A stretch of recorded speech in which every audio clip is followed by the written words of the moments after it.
welcome to episode 196 of Zapped to the Past. I am Adrian Mills. I'm joined as always by Mr. Graham Raddings. If you haven't listened before, this is a podcast where we discuss games that were released for the Commodore 64. Last week, we looked at our second batch of games from issue 79 of Zap 64, which we are in no way affiliated with.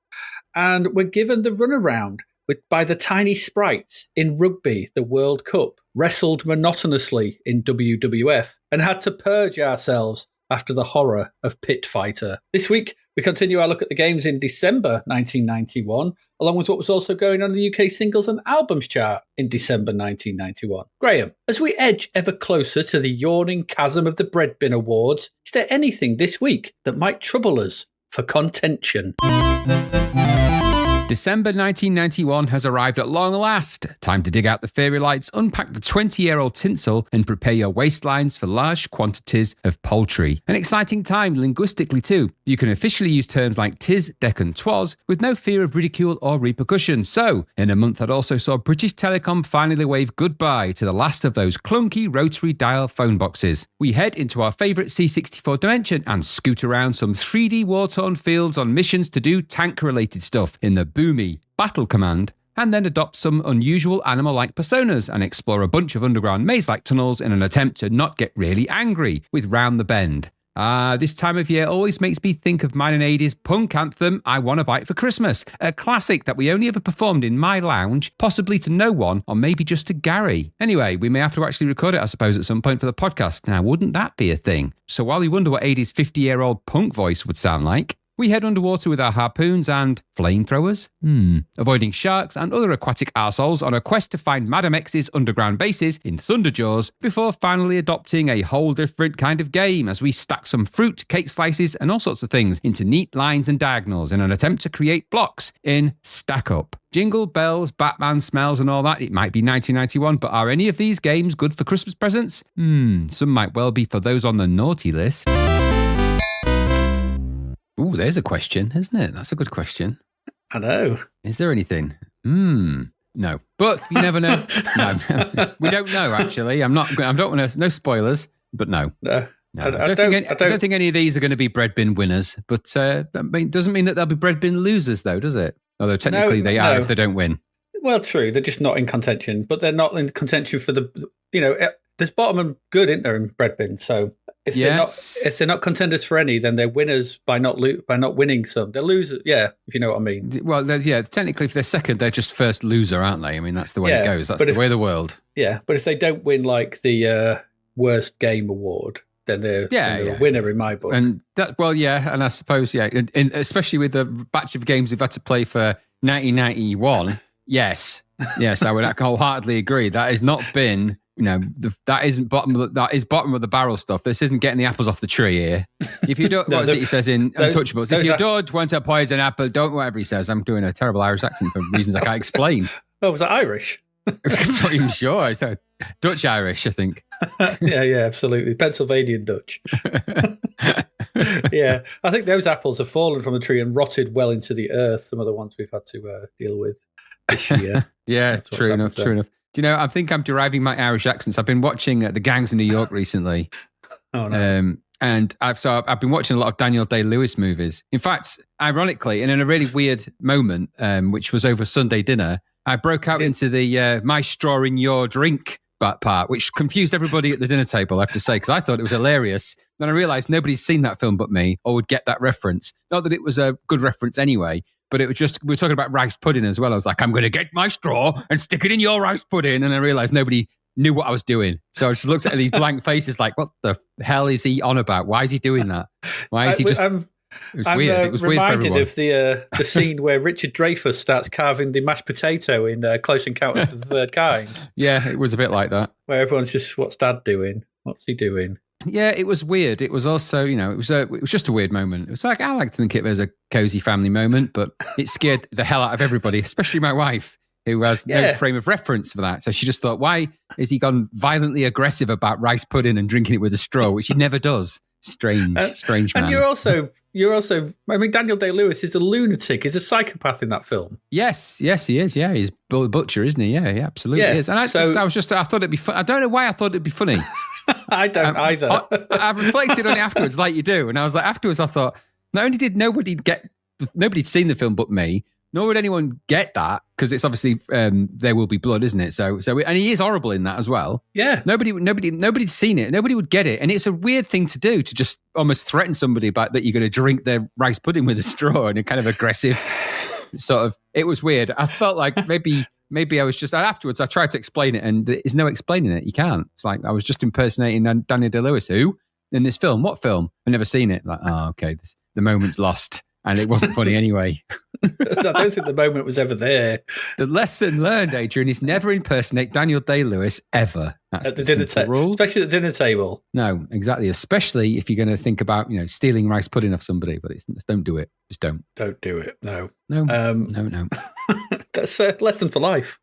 I hope our listeners can take that on board and reflect on that and think, that time I impersonated someone at the dinner table, did it go well? It probably didn't. Yeah, no, it didn't. It's like every time I say a Simpsons reference around Sue, she's like, "What are you on about?" Yeah, people don't get them anymore. It's because it's 20-year-old Simpsons references as well. It's like years ago. It's 30 years old. That's what I mean. So it's like you're talking like archival stuff here. I know.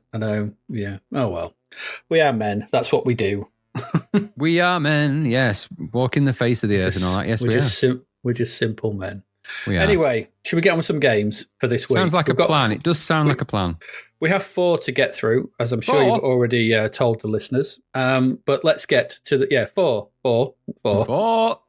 So let's get to the first one of those.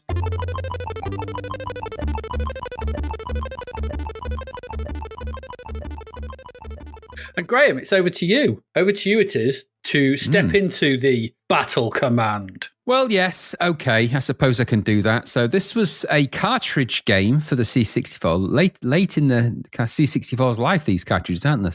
But this was from Ocean. And this was a bit of an odd one because it was coded by somebody called Steve Caslin. Now, this is the only thing he got a coding credit for on Lemon. So maybe he just decided one day he's going to code a 3D battle game, tank game for the C64 and damn anyone who's going to try and stop him. And so he did. Yeah. So he did, then he left, he walked into the night and never seen again. He did, yeah. Steve Caslin, anyway. Steve Caslin, everyone. Steve Caslin. Only game he ever did. Woo, the musician here is Jonathan Dunn. Now, he's done loads of music, hasn't he, Jonathan Dunn? He has done a lot. It's spelled D-U-N-N, though, so again, joke ruined. So he's that one at your dinner table. See how that goes down. That's the next one. And the box art here was by Gary McNamara. All right. Good old Gary McNamara. So what is all of this about? What am I on about? Battle Command A? Well, this is later in the life of the C64, so this game requires an expansion port. And I'm saying it like that because that's what it says on the instructions for the game in massive letters. Oh, does it? Yeah, expansion port, damn it. But it does also say there was a disc version. Now, I didn't know there was. I thought it was cartridge only, but okay, whatever. I played the cartridge version for, clarity. Mm-hmm. So, according to the back of the box from Mr. McNamara, set in a near-future alternate reality. Just let that sink in a minute. A near-future alternate reality. Could have just had alternate reality. Battle Command... Or just the near future, since we don't know what it's going to be like. Exactly. It's all good. Battle Command is a arcade/strategy game, which allows you to command a single Mauler assault tank in one of a series of scenarios, in brackets, missions, in the Ultra War, fought between the two dominant races in the New World. The latest phase of the North-South War has been going on for over 10 years, with a World War I situation eventually developing. That confused me for a while before I had to sit and think about it. And then it goes on to say, a World War I situation is a standoff between armies massed along a long dug-in front battlefront. Right? Right. So that's a World War I situation, not just a long dugout in a battlefront. No, it's a World War I situation. All along the Western Front, basically. Yeah. Such are the defensive capabilities of each side. Full-scale attacks are suicidal. So any offensive moves are, by necessity, small, behind-the-lines actions performed by elite troops in specially designed vehicles. How handy for the premise of this game.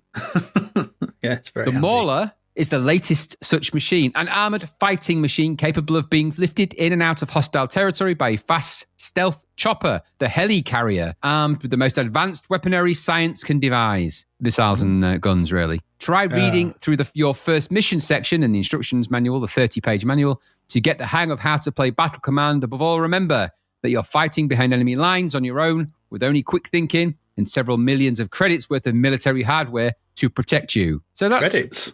Yeah, exactly. Now that's sort of the battle of the box stuff. You know, that's what's on the box, and there is a bit more to go through with that. This did come with a 30-page manual, which thank God I haven't had to read, because that would A, take forever, and B, I don't want to. Now there is a little bit more on Amiga Lemon Amiga, whatever it's called. There's a little bit more description about how the game controls and what it's like and things like that and what it is. So it tells you that the Mauler is a Mauler class tank, although it didn't say it was a tank before. It said it was a specially armored vehicle. But anyway, it's a tank. All right. Mm-hmm. And you control this tank. So, all right, that's the premise. And then obviously there's missions and stuff to do. Let's talk about the game then.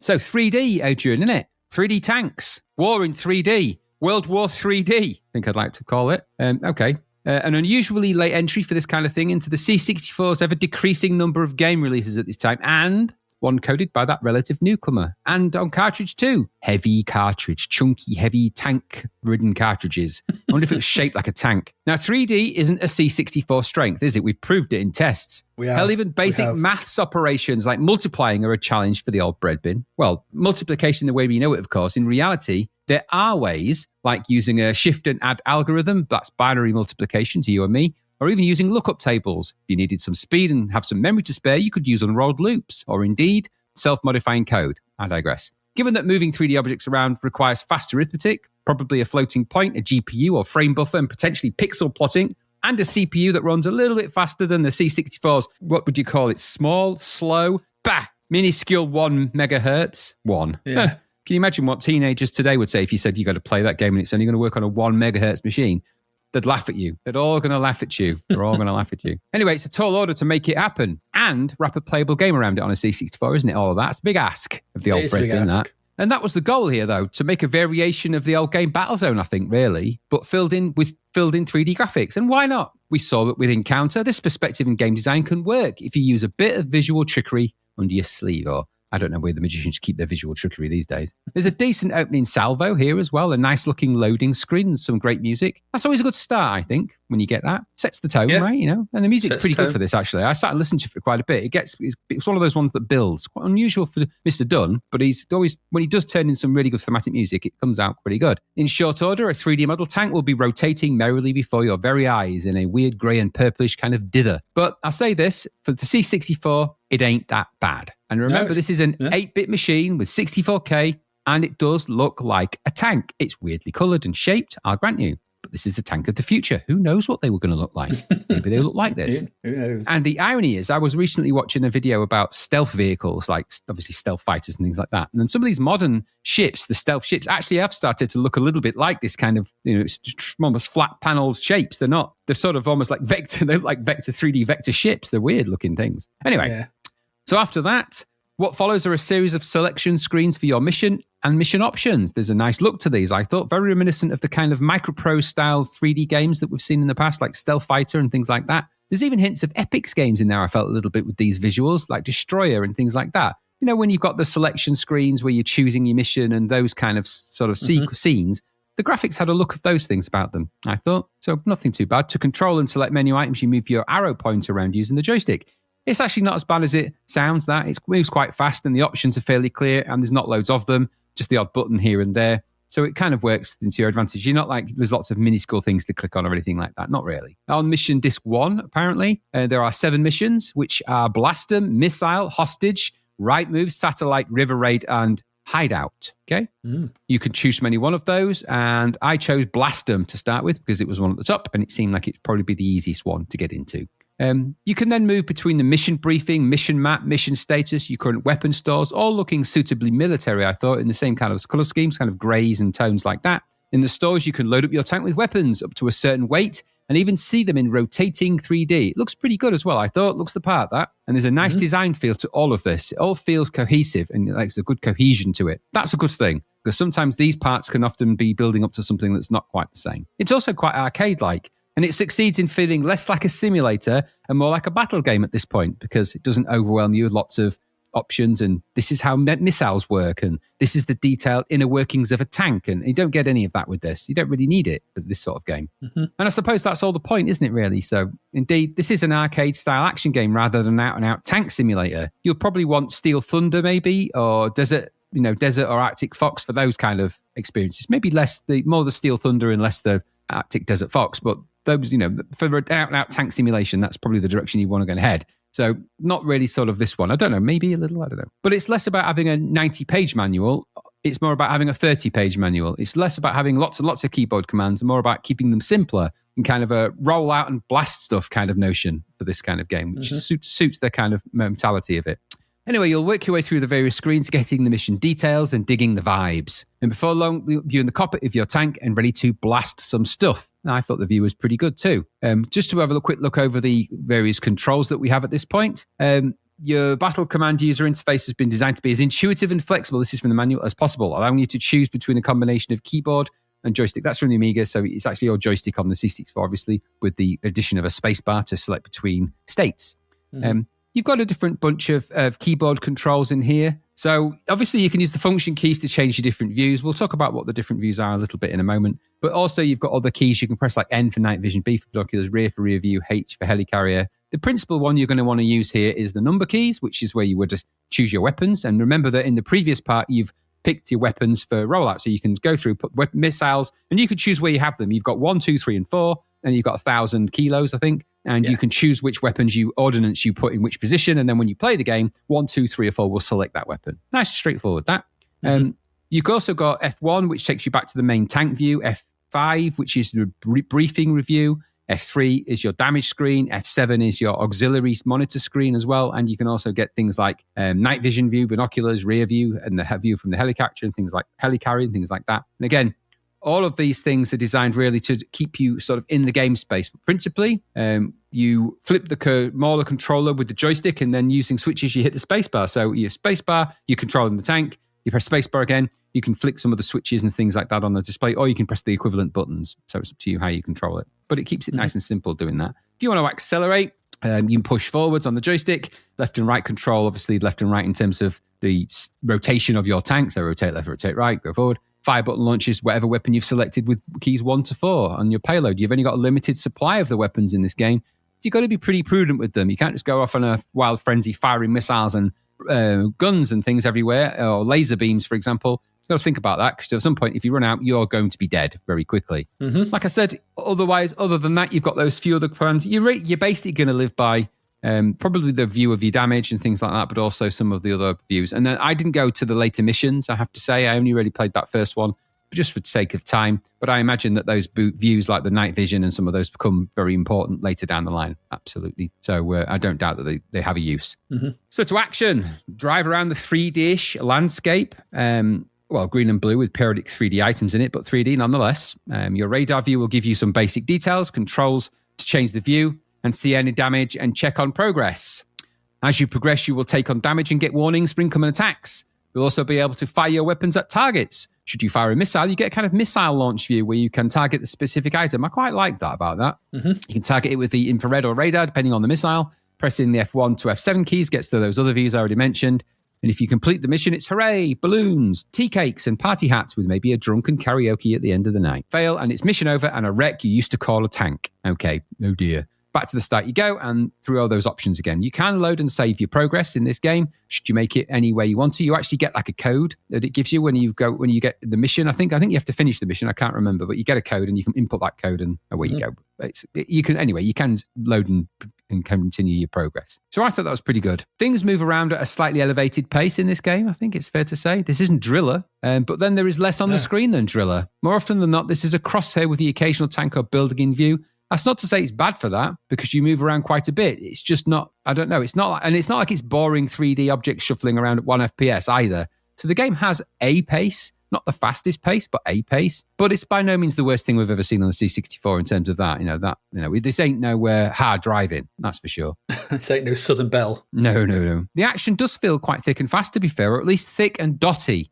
as you feel more surrounded by dots on the radar than you might visually experience in front of your eyes. They are there and at some distance from you, and you might find yourself kind of roving around the landscape. I think the lack of proper landmarks is a bit of an issue as you wander around, though. You end up spinning around and not really getting anywhere. And before you know it, your game can quickly be over without really even realizing it. And that does happen in this game a little bit until I think you just spend time with it and get used to it, maybe. But that happened to me quite a bit. Mm-hmm. I did find that varied a lot, and I'm not sure why, though.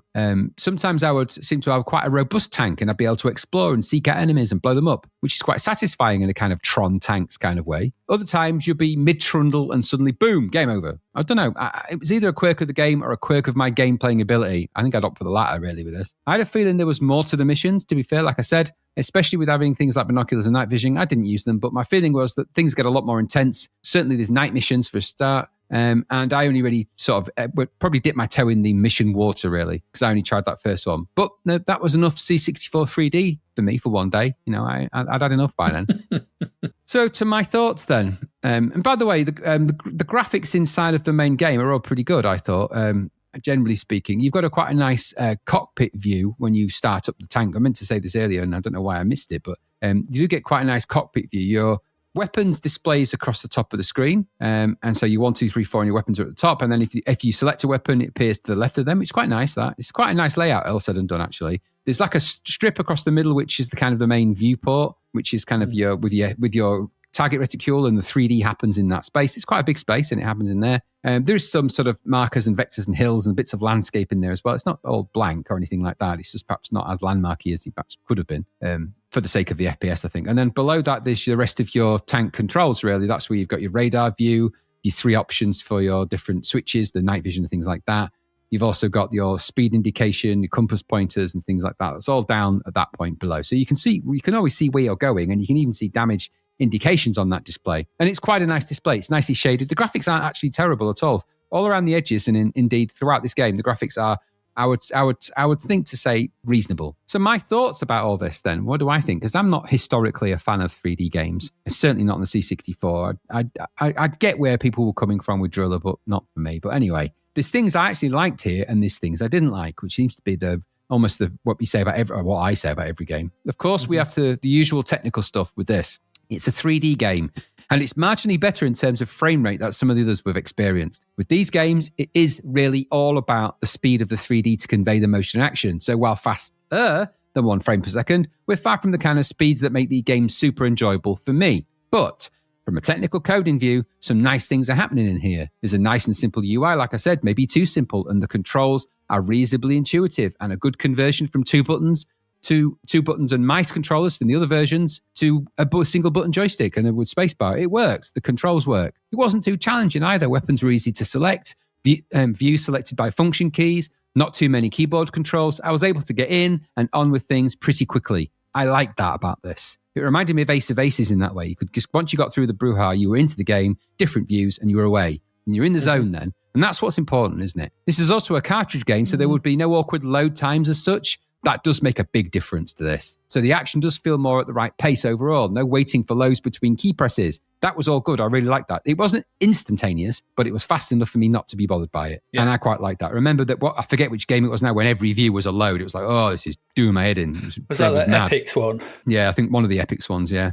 Yeah. Like I said, graphics themselves are good. Keeping the UI easier is a benefit, and the colours, etc., kind of work for everything. I'm not sure exactly how tanky this all feels, but it is what it is. It's it's because there's no turret in view here, but you've kind of got the target reticle. It's a tank. It is what it is. And the 3D is, of course, well, it's 3D, isn't it? So shapes designed in a kind of tank shape, I suppose. But it does work for the most part. Things look like what they are in a 3D space. This is, wouldn't it? A little bit of extra speed, and this would have been a perfectly passable 3D game in the arcades of some time. It doesn't take a lot to boost this. And around the edges, the other screens, like I said, all the other screen bits and everything else, all really good. So the build up to this, all those selection screens, perfectly good. I mean, I personally prefer a consistent UI experience, and those navigation buttons commit the cardinal sin of moving around on different screens. So that's a bit of a pain, but there's not a lot of them, and the screens are easy to read and flip between. So that's not so bad. It's not like you have to move the joystick around all over the place for different buttons. And we've seen games that do that. So they do move. They're not in one little block,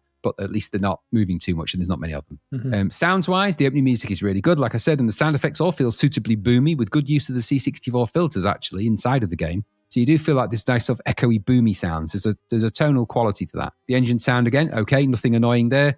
And so there's the bones of a good experience in terms of the visuals and sounds, even with the slower frame rate. There are some problems, though. And the key one is the lack of proper landmarks and visuals in the main window. I mean, I get it. It's 3D, and that means too many objects would spoil things with this game. But with a radar that is just coloured pixels and no easy way of wayfinding, you'll be kind of roving around finding enemies more by luck or just happening upon them. It's not easy to understand the damage you receive either, and it can quickly lead to game over if you're not watching it carefully. Also, while there's a mission status page, a game that is more reliant on action and movement needs more feedback to the player in terms of the view. And so it needs to remind me of my progress as opposed to me having to keep checking on my progress, because that's a bit more disruptive, especially in a game where you're taking damage all the time.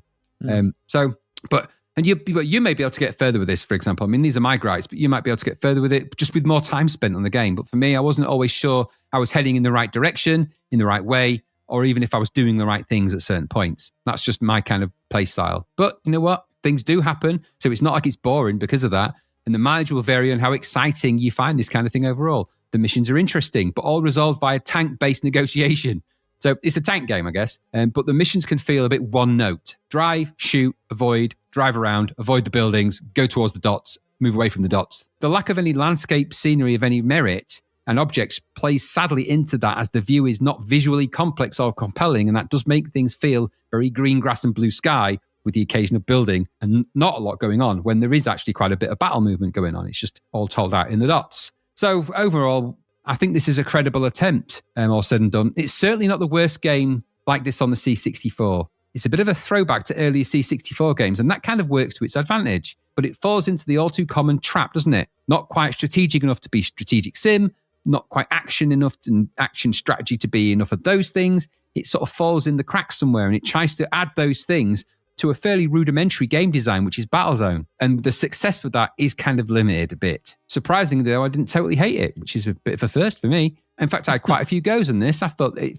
it did gradually feel a bit thankless over time and a bit on the dull side, because I think that is the nature of, if you really like tanks and you really like these games. And in modern parlance, some of these tank games are like crazy popular, aren't they? Like the modern ones. Like, oh god, people yeah, love them. Tanks and stuff like that. Yeah, absolutely. People go huge mad games for them. So this game design is tried and tested throughout time. You know, people love this kind of thing. From Battlezone to where they are now with tank games, this sits merrily on that timeline. No, it's a successful game on that timeline. I personally found it a little bit dull, but I imagine tank enthusiasts and battle enthusiasts might get something out of this. As for it being cartridge only, it made it a little bit more expensive, but it wasn't super pricey, and maybe you need more for your money. I don't know. I had a quick look at it was on the Amiga by now, and these games were all over the place by then. And the other versions I had a quick look at, obviously they're 16-bit, had advantages, it had more bits. Yes. So they were going, it's going to look good. So I was more thinking, actually, how does the C64 version compare to the Amiga experience if you take away the nature of its extra power? And the easiest way to do that for this game is actually just to put the warp mode on the emulator, so speed it up. I did that. And actually, it sort of shows the lack of landscape buildings and things when you do that, because obviously the speed's upped. But the game itself actually is still very playable at higher speeds. And that tells you that this game is just, it's the best that could be done on the C64 in terms of its abilities. So I didn't hate this game. I quite like what I played. I can see the appeal in the kind of genre of tank battle game. I don't know that your real hardcore, your micro pros, if I need a 90-page manual and I need to know how a Falcon missile works, those kind of people may not get what they want from this. And the battle type of people, the people that just go into battle, I don't know that they're going to get a little bit frustrated by some things in it. But there's a space there, I'm sure, for somebody to like it. And at least it's Ocean trying to do something a bit different. So it isn't just, climbing over crates in kind of a warehouse or something like that. This is a bit of an unusual take. So I'll give them credit for that. This is a good development on the C64 and an interesting progression of an idea that sort of existed a long time over the C64s. And every now and again, one of these pops up. This isn't a bad one overall. Not my cup of tea fully, but I totally appreciate that it was a really good attempt at creating something a little bit different to the usual Ocean template. But that's me. What did you think? Yeah, I mean, it's a decent stab at doing solid 3D on the machine, and it almost works. But for me, I thought the information around the edges and the rather simplistic nature of the whole affair let it down somewhat. That's what I think it's lacking. It's like, I think you bang on what you said, sort of thing. It's not going to please Peter or Paul. It's neither one thing nor the other. And it does that thing where we've seen before, like it's a bit too technical for. I just want to get in and shoot steer, and it's not technical enough. With like, well, I'm sorry, but this javelin missile would move faster than that. I think you'll find. The technical aspect when driving around and shooting missiles and stuff is pretty good. Far in advance of things like Driller, it's emptier, but it's on bigger landscapes. So I think if this was more crowded, it wouldn't work. So you need that kind of open space for tank games. So it's actually pretty playable. Works okay considering the power of the C64. I read that it was pulling data off the cartridge as well to speed things up. It might. I don't know. That's why it's cartridge only. So I don't know how a disc version would work. For me, though, I'd like to have seen, though, is a bit more front end. I think I'd like to see you placing. You've got those missions, but I would have liked to have seen it placing you in the war or the combat. So there's not much. It's just like, here's a mission brief. Go blow this up. Yeah. So if they'd looked at games like Gunship, those type of things, and how they insert you into the role you are playing and an ongoing campaign, especially those Epics ones, this would have worked a lot better. As it is, the missions on offer are fairly basic. Like you said, drive here, blow this up. Okay. Yeah. And I found the map pointless. I just utterly, I was like, confusing. Which way am I going? I had to sort of drive around a bit and come look at the map, go back, drive around a bit, then look back at the map and see which way I'd gone. Exactly. Wayfaring. Just give us some wayfaring. Yeah, exactly. And that was pointless. And there's nothing on there. It's just some lines and an X. I was like, this is your point. I was like, well, which way? I was like, okay. And what the problem is it didn't seem to connect into a decent campaign, I think, which this sorely needed. Yes. So it's a shame that the tech here is not supported by a stronger game around the edges. They could have done it. They've got cartridge, they've got space. Because with the visuals and speed of play, a solid campaign story that ramped up, this has got to do, and different kind of missions as well. I don't know if there are those kind of missions, but it's, whether he's saving some, protecting something, going in, trying to be a bit stealthy, to try to sort of, you're in a mauler tank, but at night, trying not to sort of alert stuff. I don't know, maybe those things are in there, but I didn't get far enough to sort of find those things. But it's because I didn't really feel that anything it was just pick a mission, off you go. If it was like, pick a mission if you want, or play the campaign. And I think that's what you need. If I had a campaign and go, right, so some guy says, you get a little sort of start at the beginning, it's like, right, this is the first thing, the war is ramping up between the two things, everything's stuck on the Western Front, we're going to go in, and this is our first point of call. Once we do this, we can then move on to the next bit, and that's your progression. Yeah, would have made a lot more engaging for me, but it's not there. Yeah, it's all war, and it's there's no war. It's all battles, isn't it? It's like playing out the battles of a war, but not actually knowing what's happening in the war. Yeah, totally get that. Yeah, and that I think is what would have lifted this up, because you put that into something. And like any kind of thing, you put a decent story in, or a story where you feel like my effects are having consequences, the game becomes better. Yeah, no context, is there? There's no context for what you're doing. Yeah, and I didn't identify that, but that's probably why I was getting quite bored. And when I said about the sort of the progression feedback to the player, you're not giving any indication that anything you're doing is making a difference, and that includes as you've rightly pointed out, the linking it to a wider arc or a wider narrative, or even just wider, because it does start the information off, doesn't it? Instructions about telling you there's a north-south war and it's been raging and everything else. So what happens? It needs a cohesive thing. You can't. Completely. And so that to me was kind of missing. It's like, oh, this happened, so now we've got to work on this and these things. And it is what it is. But it's just needed that, I think. Yeah. But otherwise, technically it's pretty clever, pretty good. So it's not terrible. It's not bad. If you want, but like I said, I don't know. If you want a tank game that's arcadey, you're going to play Encounter, aren't you? Yeah, if you want, you are, because it's a bit faster. It's not quite the same thing. It's not the same thing, no, but if you want an arcade battle zone-y type thing. I think, you might be Desert Fox in it, I think, maybe. Desert Fox, yeah. Desert Fox, I think, is still probably the pinnacle of these. Yeah. This kind of thing, but there you go. There you go, Battle Command. It ain't all bad in the Battle Command. And it's an ocean game, goodness me. What rating did it get? Was it quite high? 90, yeah, it got Sizzler. I don't know that I'd have given it 90, really, but I suppose in these later stages, give it 90. What does it matter? At least it's a game that probably deserves to be up there in that region, as opposed to that crappy wrestling game that was given 90 for no reason. So it's better than WWF, that's for sure. Yeah, not kidding. Yeah. There we go. That's Battle Command. It's our first game for this week, and it ain't bad. Let's move on to our second one.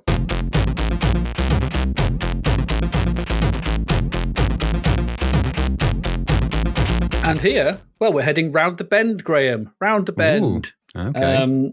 A strange license, this, to try and turn into a video game, I have to say. But not stopped people before, has it? I mean, Roland Rat Race, anyone? Yeah, true enough. So it's not stopped them here either. This is Round the Bend, costing £9.99 and gaining a pretty much bang-on average score, 52% in the middle. I had vaguely heard of Round the Bend. I don't know if we've mentioned it before, probably in our TV section somewhere. So a trip to Wiki was needed to explain what this was all about. And this is what Wiki says about it. Round the Bend was a satirical British children's television series which ran on children's ITV for 3 series from January 6, 1989 to 1991. The programme was produced by Hat Trick Productions. The programme was created by the team behind the comic book magazine Oink. Yeah. Patrick Gallagher, Tony Husband, and Mark Rogers. Round the Bend was a satirical parody of Saturday morning magazine shows with a host providing linking material between cartoons, music videos, and news reports, albeit set in a sewer. The anarchic tone of the programme and its parody cartoons was like that of Viz. That's what it is. It was published by Impulse. We've heard of them before. That's the full-price arm of Zeppelin Games. So just if we have heard of them before, we have seen them before. And it was produced by Wise Men Productions, which is their only game listed on Lemon. Okay, it was coded by David Sowerby, and the graphics and title screen are by Neil Hislop. We've not seen these two before, but they do go on to do a lot of games over the next couple of years for Zeppelin. So we're probably going to see some other bits from them, I imagine. The music is by Mark Wilson. He did the music for I Can't Believe It's Not Cybernoid Shark and Scooby and Scrappy Doo. And he also did according to this, Galdragon's Domain, which is quite good. And also he did some of the visuals as well on Lead Storm, which is weird, but, people did all sorts back then, didn't they? So the game starts. It's got a decent title screen. We've got the show's logo at the top, nicely drawn, some credits in the middle, and it's got all the 4 characters you're going to be playing as walking about at the bottom. Decent, medium res sprites, kind of like the tank we just saw, actually, in Battle Command. Something about logos and things underneath them this week in this part. And they're the 4 characters from the show. What is the game about? Well, the manual tells us this. Doc Croc has a huge problem on his reptilian paws. Artist Lichetti Bruschetti, a.k.a. Lou Brush, latest invention, the video printing press, has been accidentally detonated by Doc, blasting the latest edition of the comic to the far corners of the sewers. Lou Brush immediately starts a search for the fragments of the printing press, reassembling them in Doc Croc's editorial office. Meanwhile, Doc Croc, Jemima Wellington Green, and vaudeville Vince Vermin, these are characters from the show, embark on a tour of the drains to track down their respective comic pages and bring back the joke punchlines. It is a mad race against time, featuring all of the Round the Bend characters. So that's what this is. So what this actually entails, though, is a fairly standard platformer with a host of mini games to make your way through. And when I say mini games, we'll get to them, but there's a host of them. In order to get the comic published and get it all sorted out, pressing fire takes us to the first screen, and this is the entrance to the sewers and the drains that we'll need to explore. There are 4 of them in total. So the game takes up the top 3 quarters of the screen. It's got the UI at the bottom, surrounded by a dripping green border. It's quite nicely drawn. Here we have your score, the time remaining to find a punchline, the number of published pages, and the amount of the current pages restored in a percentage. The amount of the current video printing press, restored in a percentage. Okay. We also see them as they sort of get the bits of them just off to the right in the UI as well. There's also a high score shown at the top of the screen as well, top right of the screen. So the game presents us with 4 archways and our 4 characters, Doc, Jemima, Vince, and Lou, and they're wandering back and forth in front of them. The clock is ticking down from 245 seconds, so you've not got long to get on with this. Above the archways is a white arrow. You can move this from each archway with left and right on the joystick. Okay, that basically picks which level you're going to go into. Above a character, the characters walking about, one of them will have a red arrow above them, pointing at them. You can choose which character you wish to select by pressing fire. This moves the arrow from one to another. You don't control any of them at this point. You're just picking where you're going and who you're going to control within that level. Once you're happy with your choice of archway and character, you can press up to enter the actual game part of the game. And like I said, this is a rather simple bi-directional platformer. You control your character with left and right and fire to jump. Controls are quite good, though. We've seen some terrible controls with platformers recently. This is actually quite good. Responsive jumps.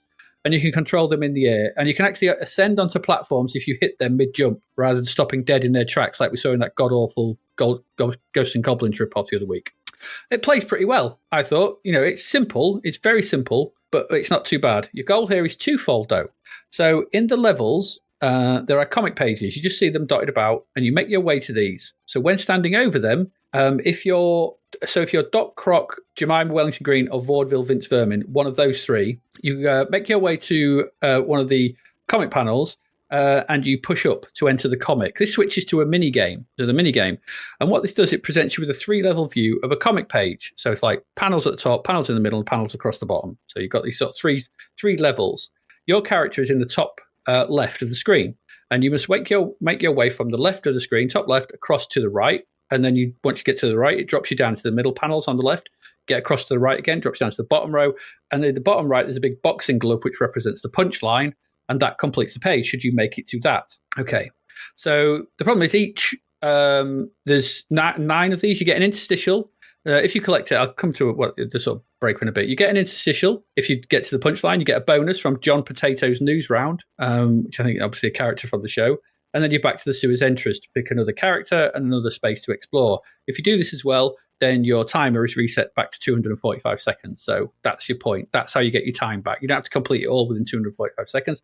That would be impossible. You've just got to get a comic bit back. I think going back to the page and explaining the instructions, each character, with the exception of Lou Brush, has 3 comic pages, which cannot be completed by another member of the team. So that there are 9 comic pages to find scattered about the levels, the four levels. But there are also parts of the video printing press to be discovered, and these are dotted about the levels, and you can only carry one at once, and you have to be Lou Brush to pick these up. None of the other characters can carry them. You have to be Lou Brush. So you carry these once you've collected them. You have to make your way back through the levels to the sewer's entrance in order to place that part in the UI. So you've got to do 2 things. Basically, enter the sewers as one of the characters, get to a comic, complete the comic, enter the sewers as Lou, find a part, get back to the sewers, get back to the entrance, repeat. That's essentially what you've got to do. So 3 of the characters have to find the comic panels, complete the mini games in them, and Lou must return all the pieces of the printing press. That's how you complete this. If you complete that, you win the game, I guess. I didn't complete the game, so I don't know. So there's an interesting premise here and 2 kind of games to approach, or 2 kind of sort of things you've got to do to approach as you see fit. You can do all this in any order you wish, but you need to get the comic panels done at some point because, like I said, completing them resets the timer, giving you more time to collect the video printer parts. Because collecting a video printer part does not reset the timer. So you want to basically kind of be sort of going in between. So maybe go out as Lou, get a printer, come and bring it back. Then go out as one of the characters, complete a punchline, reset it, go out as Lou. You might want to do it. That's probably the sort of way this is probably intended to be played. Okay, so visually, whilst the game is a bit on the brown side, I mean, you're in the sewers, I guess, the backgrounds are generally well drawn and shaded. There's some nice background art going on. The sprites that populate the levels are also good in a sort of cartoony, medium res way. They're a bit anarchic, they're a bit strange. It's kind of that sort of game. You know, enemies sort of bounce around as birds fly about, things pop up and down, drips drop from the ceiling. You know, that kind of platforming. It's those kind of enemies. And everything plays very smoothly. No bugs or glitches that I could see. The music's also quite decent as well, being neither annoying or dead catchy, just enough to fill in the gaps when needed. It's there, and it didn't annoy me, and I can't remember it, but it didn't annoy me, so that's a good thing. It's well presented, as we've come to expect from these Zeppelin games. The game design, though, itself is where the issues lie. So let's start with the comics. Okay, 9 of them. They all look the same. All right, it's the same minigame in each one. Well, it's not. It's the same layout in each one. That's fine. You have different things in each one. So one of them has a load of spiders running back and forth. Another one has this big fat character that's one of the characters from the thing sort of bouncing around, and you've got to avoid them as you're making your way through the comic panels, so on and so forth. They're all, like I said, they're all characters and they're all bits from the Round the Bend TV show. The problem is you've no clue which comic belongs to which character until you enter it. So if you've chosen the wrong character, you make your way to the comic. All the comics look the same. There's no way to tell. It basically just stops you from moving for 5 seconds before you get thrown out of the minigame. But the game and the panel doesn't in any way tell you which of the other 2 characters it belongs to. So you then have to get back to the entrance to the sewers. And my tip here is just kill yourself. Not you, but the character. As this returns you to the sewer entrance quicker than making your way back. It's, just get yourself, walk into water, hit an enemy, whatever. You go straight back to the entrance to the sewers. You do that. Change character to one of the other 2 that can enter the comics. Make your way back to the comic. Hope you pick the right one, or else repeat the above process, which I had to do for the first one. So I had 3 characters, three attempts to get to this comic. As the game goes on, the distance needed to travel to get to the comic pages gets longer. So this process gets more and more tedious because you never know who's needed for what. I suppose as it gets less, but when you're in the last few, you kind of know you don't need one of the particular characters, but you've got to collect loads of them before then. And that process is tedious to get there. once you're in a comic panel, and you can play. So once you get in there as the right character, there's no way out until you can complete it. Whilst they're not that tricky to do, they can still be a bit frustrating, and they just send you back to the start every time should you get hit. So it's like if you get to the bottom level panel, you get hit by something, you're back to the top panel. It's like, it's very annoying. It makes this part of the discovery a chore, as any contact as well with any enemy anywhere in any of the levels sends you all the way back to the sewer entrance, and that's a pain in the ass. And as I said, those comic pages start to get some distance away. So just hitting a drop on the way in, or the annoying bird that goes from top to bottom, and you're all the way back to the beginning again. So it starts to get frustrating, this game, quite quickly. The sewers also have entrances to further sewers as well as you progress. So you've got to make your way through several levels repeatedly. It's not a small ask in this to get all the bits and all the bobs and just to sort of be back and forth. And it just gets a bit frustrating and a bit monotonous. Then we come to the printing press and we get the same issue. The later parts are very deep in the game, and contact with any enemy sends you back to the sewer entrance. You lose the part, meaning a repeat journey is on the cards. That's with the tight timer is asking quite a lot, especially towards the end of the game where you've got to find another comic panel. You're trying to get that. It's like, soon it's game over and done. So once again, it soon gets tedious, like doing to the comics, and frustrating, and would easily be mitigated by just putting you back to the start of the sewer section you're in rather than all the way back to the entrance, or just losing some time from where you are but let you carry on. There's a good idea here for a game, and I kind of like the two different, the sort of open way you can approach this, doing two different tasks at the same, but essentially the two tasks are relatively the same until you get to the comics, and then the comics are all pretty much similar as well, to make it to the bottom right. It just needed a little bit more player consideration to make it a very good game. Too much backtracking and guessing. Now, guessing is never good in a game, unless it's a puzzle game, or a card game, I suppose, but not in a game like this, because you're like, which character is it? I don't know. I have no idea. There's a comic there. Is it the right one? Oh, I can't move. It's not the right one. Damn it. Back to the beginning. Becomes tiresome over an extended play. There's not enough variety in the levels. They're all brown to keep you persevering with it. Top of this, we have the full price of the game, $9.99. Once you have that price, and this is a problem, you're competing with other very strong titles that we've seen recently. Rodland, Smash TV, Speedball 2, you remember them. All very good. Games like that, and you need to be offering a much stronger proposition than what you have here, especially, and this is the killer, I think, your target audience are kids who probably don't have a tenner to spend on a game. Okay, this comes out at Christmas again. So it may be like, it's round the bend. Can I have it for Christmas? So the timing's maybe a little bit better, but you are still competing against those other games. They've probably played Rodland, Smash TV, Speedball in the arcade. They probably know these things. In a few issues, this gets re-released on budget, gets a better score, because that's where this game sits best. It's not got enough variety for a full-price game. Not too long back, we had that Viking game, Spiky in Transylvania. Much better value proposition. If you're in the mood for an arcade adventure of sorts, £3. The simple platform in here cannot compete with things like CJ's Elephant Antics, which is cheaper. Or, again, same price bracket, Turrican 2. Yep. It's equivalent in price. So it needed a price that better represented what was on offer.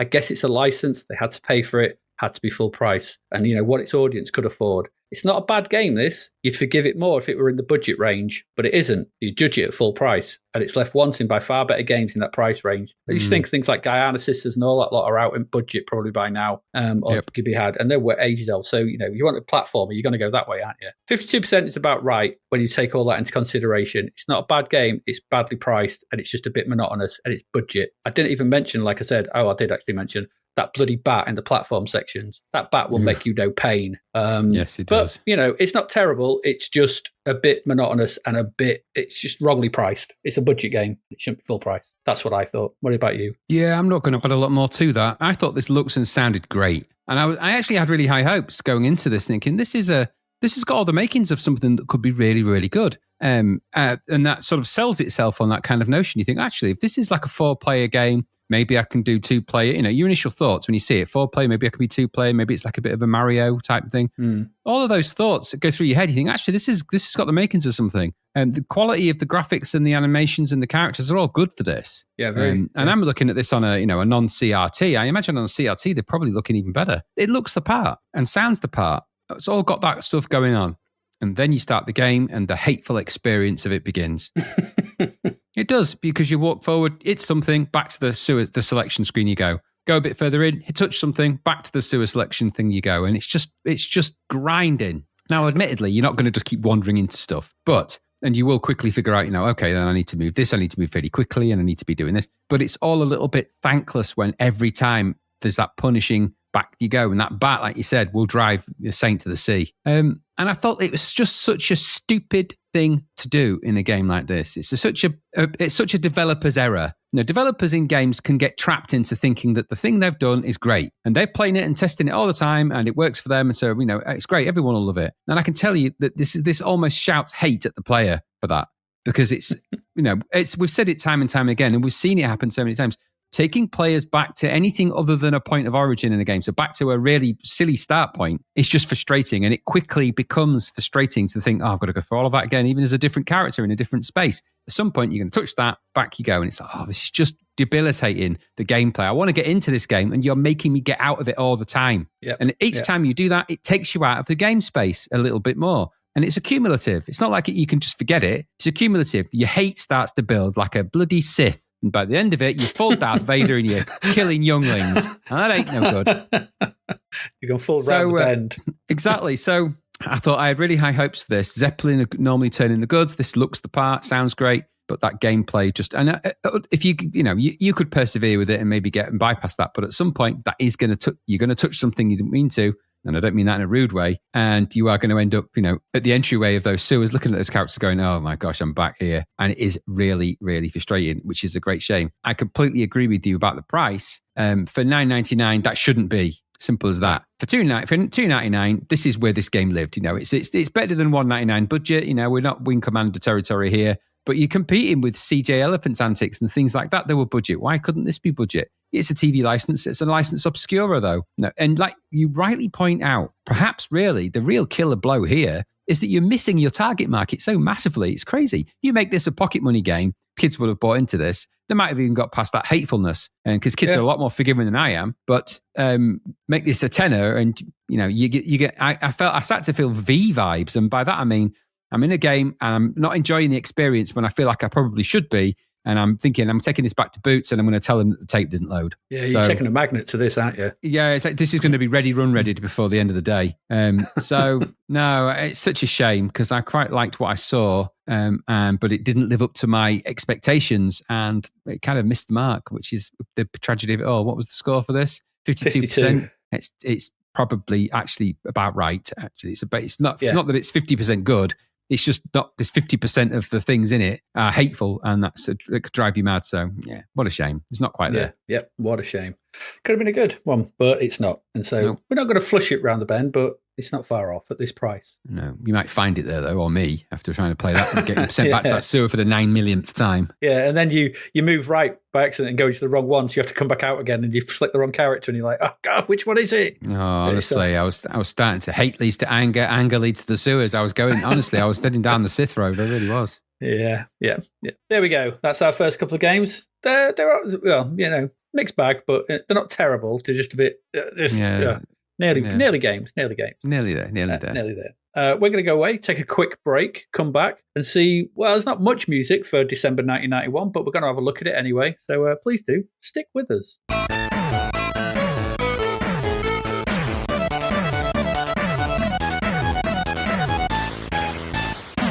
The novel Escape from the Commodore 64 by David Hearn is out now. Crash landing on a green planet full of vector graphics, can Sarah find a way to escape for real? Or is she stranded on a planet full of sun, sea, and chippy tea forever? Imagine finding yourself in a cinematic karate game, having to rescue a princess, or remain stuck under the run-stop key forever. What about finding yourself on a space freighter full of robots? Could you clear the decks? If you were transported back to a Wild West town, having to round up outlaws, could you survive until sunset? What if you were a wizard with a cat who must colour worlds? Could you beat the game, or would a virtual guitar solo announce your demise? Sarah might just be another visitor, but she doesn't want to stay a while, never mind forever.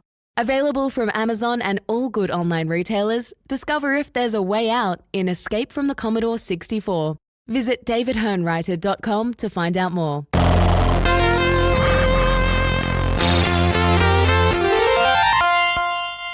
And we are back. December 91 music. It's nearly Christmas. What is going on in the UK charts? Well, the #1 single for the first couple of weeks Don't let the sun go down on me. That's Don't Let the Sun Go Down on Me, but not that tune. I don't know what that tune was. I'm not sure what that was. Good song, though. George Michael and Elton John. I'm not a big fan of Elton John. I do like George Michael, or liked George Michael. I think he's got such a great voice, and that is a good showcase for his voice. And it's that new version of George Michael, wasn't it? He shaved all his hair off. He had kind of that shorter hairstyle. He looked a bit... No, I don't know what he looked rebranded. But it was a good track, albeit that it is a bit, I don't know, a bit schmaltzy, I suppose. But it is what it is. It's all right. It's all right. It's all right. It ain't terrible. No. But for the final 3 weeks of the month, it was the Bohemian Rhapsody, These Are the Days of Our Lives, double A-side by Queen. Yeah, I think we probably know why that's been released by this point. And obviously the death of Freddie Mercury around that time, wasn't it? So. Yeah, exactly. So there was a lot of releases and stuff being put out, and just stuff all over the place was popping up. And of course, they'd had a big compilation album out, hadn't they? So yeah, Queen's Greatest Hits 3, was it? No, Greatest Hits 2. It's 2. Yeah, it's 2 at this point. Yeah, well, it is, because number one albums for the first 4 weeks was the Greatest Hits 2 by Queen. Yeah, there you go. Yeah, so interesting, really, that. Yeah, I found that when I looked at the track listings, the CD obviously was the CDs, but the vinyl for this, obviously, I think it was 2 discs, 4 sides. But there wasn't a lot of tracks on each side of the... I always remember there being more tracks on vinyl than that, but there's only about 4 or 5, I think 4 tops tracks on each side of the vinyl. But it did. My vinyl copy of Hysteria by Def Leppard, it's got 3 tracks per side, the double. Wow. Okay. Yeah, it's deep grooves. Yeah, maybe. Yeah, but it's not a long player though, is it? Really, they used to call them long players, an LP, but it's not really an LP. That is, it's a kind of a SP. Yeah, but yeah, it's weird though. We put it on. It's good quality though. The deeper the groove, the better the quality. Well, yeah, I suppose. I don't know the rules of the groove in terms of vinyl, and you need to speak to a audiophile. Not Gary though, because he thinks he is, but he's not. He won't know. He plays records with his nails. He's tone deaf, isn't he? So he just opens his mouth. He does actually. Yeah, he can play records just by putting his finger on them or other appendages. But don't talk about that because the sound comes out of his arsehole and it doesn't sound good. He does say other appendages are available. It's quite quacky. It's a quacky sound when it comes out of there. Absolutely. Well, there's not much bass to this. No, it's quacky and gulpy. I don't like the sound of that. Put your trousers back on. Again. Removing Greatest Hits 2, though, for the last week of the month was Stars by Simply Red. Have we looked at this before? Is this back? I don't. Did it ever go away? It's the 4th album from them. It's all the songs that make women. It's a massive album, wasn't it? A huge album. Yeah, it was big. It was a big hit. Also, there's some prizes that it won, Adrian, that you may not be familiar with. I'm not familiar with these. Please tell me. It was the album was on the shortlist of nominees for the 1992 Mercury Prize. In 2000, Q placed Stars at number 80 in the list of 100 greatest British albums ever. And also in 2000, it was voted number 258 in Colin Larkin's all-time top 1,000 albums, whoever he is. Is that a real thing? That's a real thing. Now, also, it was voted the breadiest album of all time in Bread Monthly. And Mick Hucknall won the longest baguette and best dough balls award in Baker's Wives magazine. Everyone loves a winner, Adrian. Everyone loves a winner. Best dough balls, So they say. What was the criteria for that? Were this, needy? Dough balls, doughy. Yeah, fit well in the palm. They're plump and delicious and 3 inches thick. Absolutely. They hold they hold the garlic oil well. I was going to say best bow balls in that and best bow buns, but I thought no, he wouldn't be. He's not a bow bun guy, that guy, is he? No, he's not a bow bun. He's dough balls all the way. He's dough balls and baguettes. He ain't no bow bun. No, absolutely not. It's too fancy for him. It is. Anyway, singles. There's not a lot this month because it's Christmas, but 1st of December, in at number 1, as we said, George Michael, Elton John, Don't Let the Sun Go Down on Me. Hang on a moment. There it is. Best not to. Sorry. In at number 5 is Justified and Ancient, featuring Tammy Wynette by KLF, featuring Tammy Wynette. Do you know, I do have a soft spot for this track, even though it's really stupid. It's very stupid. But, I like the KLF a lot. I like what they stand for. At this point, they're going completely mad, I think, at this point. I mean, this is a mad song. To get Tammy Wynette, famous Tammy Wynette, country and western singer, to come and do this. And it's a strange track, isn't it? They're Justified in the Ancients and they're roaming through the land, is it? Or they drive an ice cream van, I believe, the lyrics. Something like that, yeah. I don't know. It's strange. A good fun video, I guess. I don't think she had a clue what they were doing, though, because they had a habit of, when they were at this point, they were so cash rich, they would just hire the sound stages that they make movies on and just make their videos on them and just go, right, we're going to make a video and just do crazy stuff. That's how the giant Viking longship in the ocean for What Time Is Love America was born. So they just, took over the entire soundstage. That's the same soundstage where they're filming things like Star Wars and stuff like that. They're on a big pyramid in this one, aren't they? Yeah, of course they are. It's the Pyramid of Mumu, no doubt. The Pyramid of Mumu. So yeah, very strange old thing this, but it is what it is, I suppose. I can only imagine what Tammy Wynette thought when she turned up for the video, to film the video. It's like, what? Okay, what have I got? I know, it's hard to sort of ratify what must have been going through her mind when she read the song, like, we want to sing this. Okay, and this band is, we're Kalof. We're now known as the Jams, but we were once known as the Justified Ancients of Mumu. And she was like, okay. How much you paying me? Exactly. I need to buy a boat, so I need a new boat, so let's go. Yeah. In at number 13 was Rocket Man, but not that Rocket Man. It was a weird Rocket Man by Kate Bush. Well, it is that one. It's just a cover of the Elton John version. I mean, it's not quite sang that way. It's a more Kate Bush. No. That's what I mean. It's been Kate Bushed. It's been Kate Bushed. I don't know what this is. I've never heard this before. And I don't know what to make of it. No, it was new to me. I'd never heard it before. I wasn't sure that I was comfortable with Kate Bush playing a ukulele either. It was a very strange experience. It was just a strange thing. And there's a really weird moment in it where this guy's kind of got, it looks like the way they filmed it, like he's got a Kate Bush growing out of his armpit. It's really strange. The whole thing's odd. We've all been there, yeah. Doctor, I've got this Kate Bush under my armpit. Is there anything you can do about that?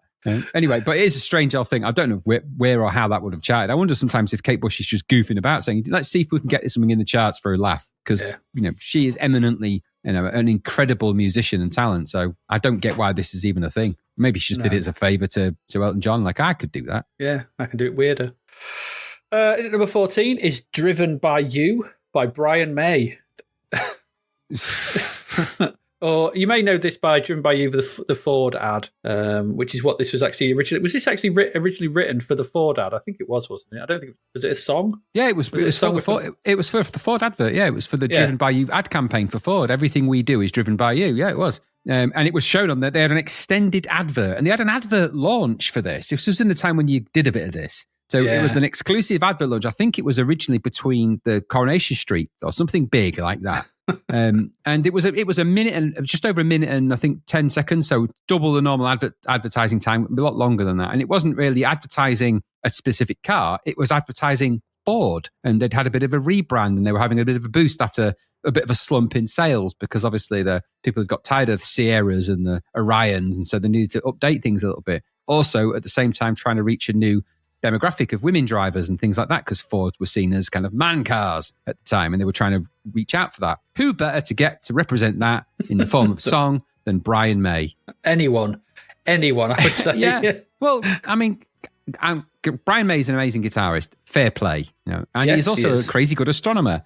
Hats off to him. Although he can't wear hats because his hair's too big, but hats off to him anyway. And his head's quite twitchy in this. He's twitchy. He's got a twitch going on. Oh, that way, just that opening vocal bit. It's too twitchy. But we've said it before. Remember, some time ago in the podcast, we mentioned that we knew this was coming in the future, and we played it like everything I do. I'm thinking about it now, since shivers down my spine. It's horrible, bloody awful, and it's the way he shouldn't be allowed to sing. He doesn't do it so well. He's a great guitarist, crap singer.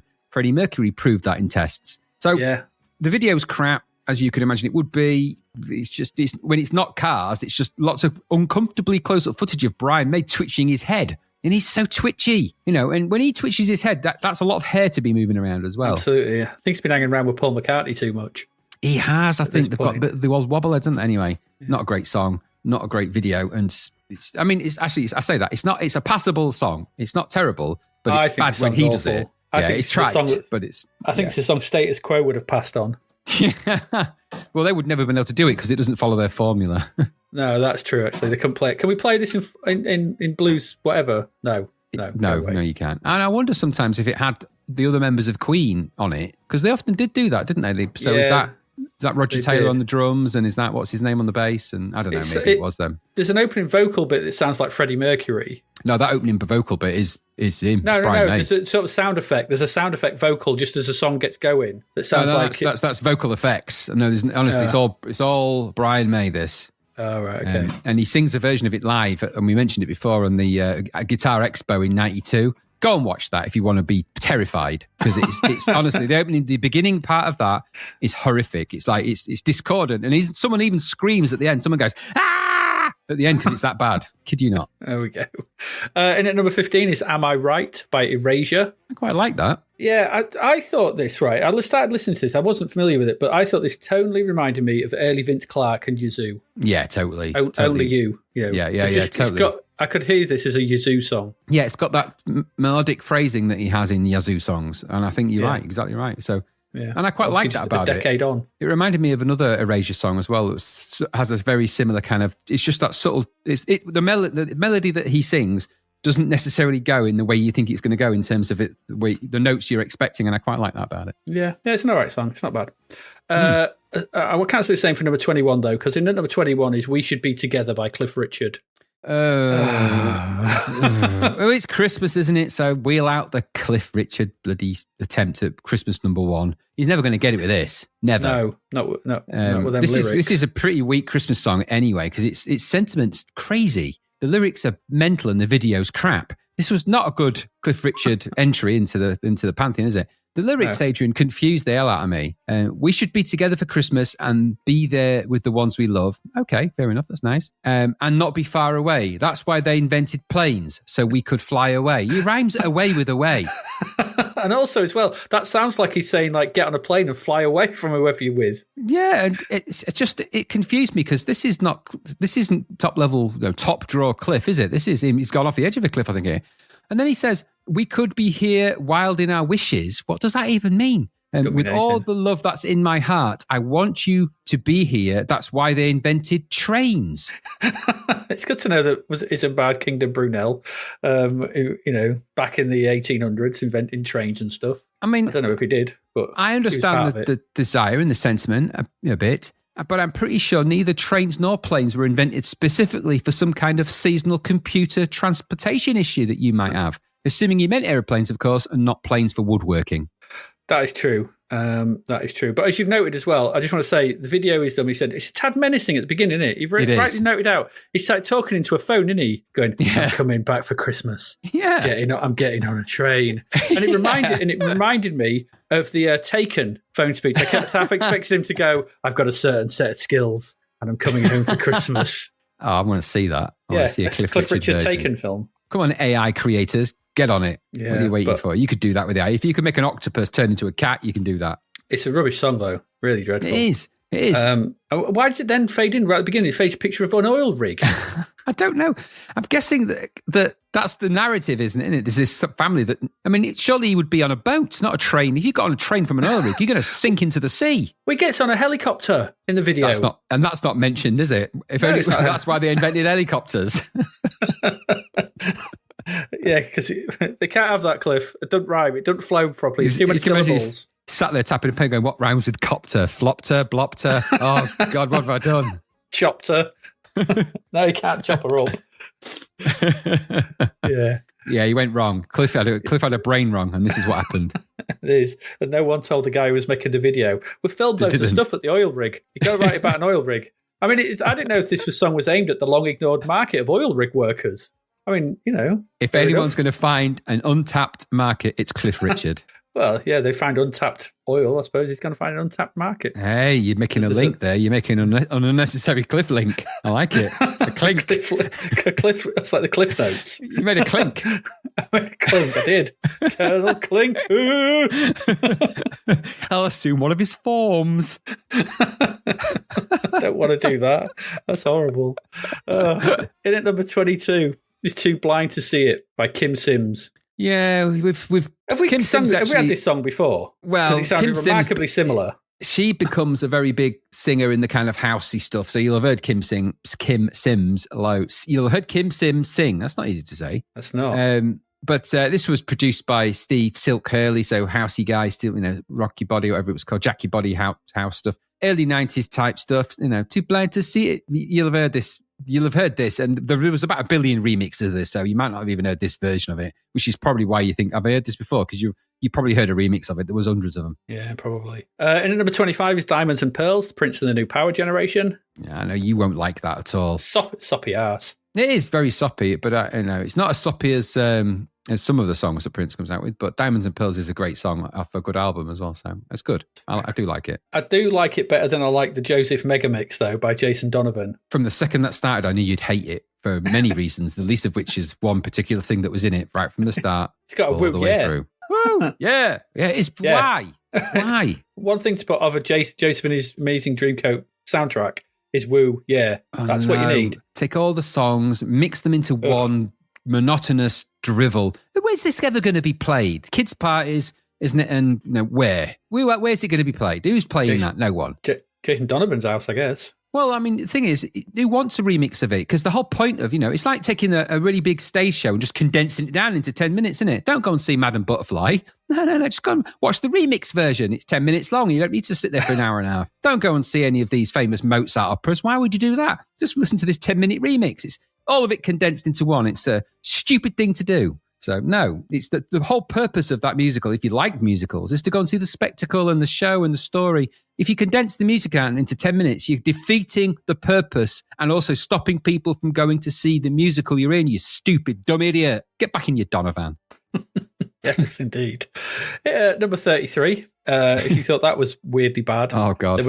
Then we've got the Bare Necessities Megamix by the UK Mixmasters. Yeah, it's a UK Mixmasters, a.k.a. Simon Cowell. So Simon Cowell is responsible for this, and I don't even know quite how to approach this, actually. All I'll say is this. This is Gary Wilmot, who was a comedian at the time. I wouldn't say he was big at the time either. He was just a TV comedian. I think it's worth noting he was a black comedian. Yeah, a black TV comedian. I wouldn't say he was super famous at the time, but he was more famous for doing things. He did a good Norman Wisdom impersonation. He did impersonations that of the people of that time did. So Betty and all that kind of thing. He was very much a Bobby Davro type of character. In the same kind of oeuvre as that. Here, they've got him singing a version of The Jungle Book, which I felt, I don't know about you, but I felt a bit shocked when I was watching a black comedian sing The Jungle Book. It just felt a bit odd because the lyrics aren't necessarily... Because it starts off with the, ooh, ooh, ooh, I want to be like... So it's a song sang in The Jungle Book by monkeys. Let's just not say what it is. And they've got... I can't, you put the two and two together and it's not a good thing. It's not. It's not. No point is this a good thing. No, I mean, am I putting two and two together and making five out of that? I don't think I am. It felt uncomfortable to watch, especially through modern lens, because you would never imagine it, I mean... This for me was the equivalent of seeing some of those very early episodes of Benny Hill where he's got blackface, and I'm like, nah, I like Benny Hill, but this is way too far, and you see a lot of that, and and then thankfully those things have been erased from time and space nowadays, and this is probably where that should be. That Simon Cowell made money off this. It just shows you that how culturally inappropriate things were. Thank God we've moved on now. Thank God. Yeah, indeed. In at number 35 is How Can I Keep From Singing by Enya. There's a couple of songs this week where the actual song title is something I wish they'd have done. This is the first of them. Yeah, it's not even good for an Enya track, is it? I don't know, maybe parents maybe thought this when she first started, over reverbing and singing float along kind of music. Imagine she sang in the shower a lot, I think, when she was in her youth. Because the reverb that she sings is shower related. And it's like, I get that kind of reverb in my shower if I'm singing. I don't sing Enya, though, when I'm in there, generally speaking. You sing songs from the book of Daniel Day-Lewis, don't you? I actually do, yeah. My straw in your drink, in your juice, yeah. Whatever that is. Anyway, the video for this had some war footage intercut with churches and fields. I don't know. Was there a point being made? I didn't get it if there was. I don't know. I have no idea. It's just Enya. In at number 36 is Don't Talk, Just Kiss by Right Said Fred. Yeah, it's proved a few things, didn't it? That they were a one-hit wonder. Yes, they were. Plus one for diversity on, with the although it's diversity, but dirty diversity, innit? It feels a bit dirty and grubby when you're watching them. I don't know why it just does. It feels a bit like, ugh. I think it's a bit, I don't know, it just does. It just feels a bit grubby. A bit like, it's like sort of the equivalent of that game that we played last week. Like Pit Fighter. Yeah, it's just a bit, I don't know what it is about it. It's just a bit, it's just a bit, I don't know, just something a bit, I don't know. But, plus one for diversity, but minus 1 billion for being a crap song with a creepy video. Yeah. Okay. Number 47 is Love Hurts by Cher. Well, this has done the rounds, isn't it, this thing? Yeah, really. Love Hurts. And it's been sung by everybody. Yeah, originally by the Everly Brothers, which is probably the best version, but there's also a version by Scottish band Nazareth, by English singer-songwriter Jim Capaldi, who in his live video was resplendent in his one jumpsuit, isn't he? Wow, his outfit is crazy. That was 1975. That was all the rage at the Bird's Eye Club. It's a version of their song sung by Cher, so it sounds like a Cher version of that song, but listen to the Everly Brothers version or any of the others. They're probably better, actually. Yeah, they're all much, I think. It's an okay song. It's one of those classics. Yeah. Which can't be said about the next one. Number 49 is I'll Be Home This Christmas by Shaking Stevens. I just think that sounds like a threat. Yeah, I think it probably is, actually. I'll be home this Christmas. Oh, yeah, that's a song they sing in prisons. To be fair, this is probably again, he found his niche audience, he was sticking to it. True. Cliff got the offshore oil rigs, he went for the prisons.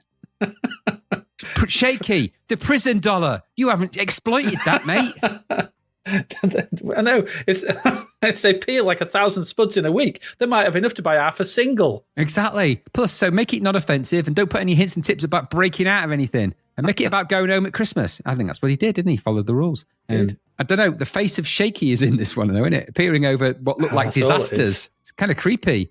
Not a welcome Christmas message, really. That is it. Every time there's a natural disaster, the face of bloody Shaky appears over it. Like, oh God, it's like some demon. And he looked a bit unkempt. Do you think he looked a bit unkempt in that video? A bit, yeah. A bit. He wasn't looking his usual pristine, plastic skin self, was he? He was a bit, because we'd been sweating a lot in the previous ones. Obviously, he's got that sorted now. He just looked a bit unshaven and a bit rough. Yeah, times are getting hard, as you say. But, I mean, you can tell because he had to get rid of the tramps from his last few videos. Well, I'm wondering if he's homeless at this point, and so he's just, singing for cash. Yeah. well, that's why he's singing I'll Be Home This Christmas. He ain't got home. Shame, really. Yeah, he's got a little cardboard cutout that says, we'll shake for money.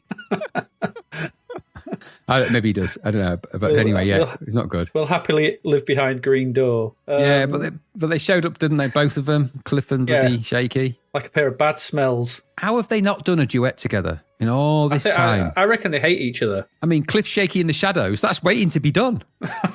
God, Jesus. Don't. That's like that's the becoming of the Antichrist. Especially at Christmas. I wonder what song they'd sing. Yeah, I'd love to. Cliff, Shaky in the Shadows. Come on, you could still do it now. At least one of them shadows is still alive. At least a few of those people are still alive. Hank's still going, I think. He is still going. Cliff's still going, and Shaky's still going. I don't know about the other shadows. I think they would actually be shadows now, but probably they could just paint them on the wall. But you get any old drummers and just to get them to do that little march that they do. No, they can all do that. Yeah, do that. 8th of December. In at number 9 is If You Go Away by New Kids on the Block. Another request I'm fully behind. Yeah, absolutely. God, the black and white filter was off the chart in this one, wasn't it? Obscured literally everything. Someone's turned that up way too high. You can't see us. It's just like modern editing. Yeah, I think it's the point. It's like, look, we're going for mood and tone. So, yes, you're going to look a bit fuzzy around the edges, but don't worry about that. People will know it's you. And that's all that matters, really, isn't it? With silhouettes. It's just crap. What an awful, crappy song anyway. Thank God if only they could have done that to the voices as well, it would have been, far better, I think. Yeah. In at number 13 is Mysterious Ways by U2. Yeah, I'm not into U2 by this point. Totally tuned out. Not that I was ever really into them. I found this quite interesting because I listened to this and I thought, this sounds like shit In Excess, which is ironic because In Excess now sound like a shit U2. They've swapped. Yeah, they've become each other. It's weird. So a shit U2 is Shoe 2, which made me laugh. And a shit XS. Yeah.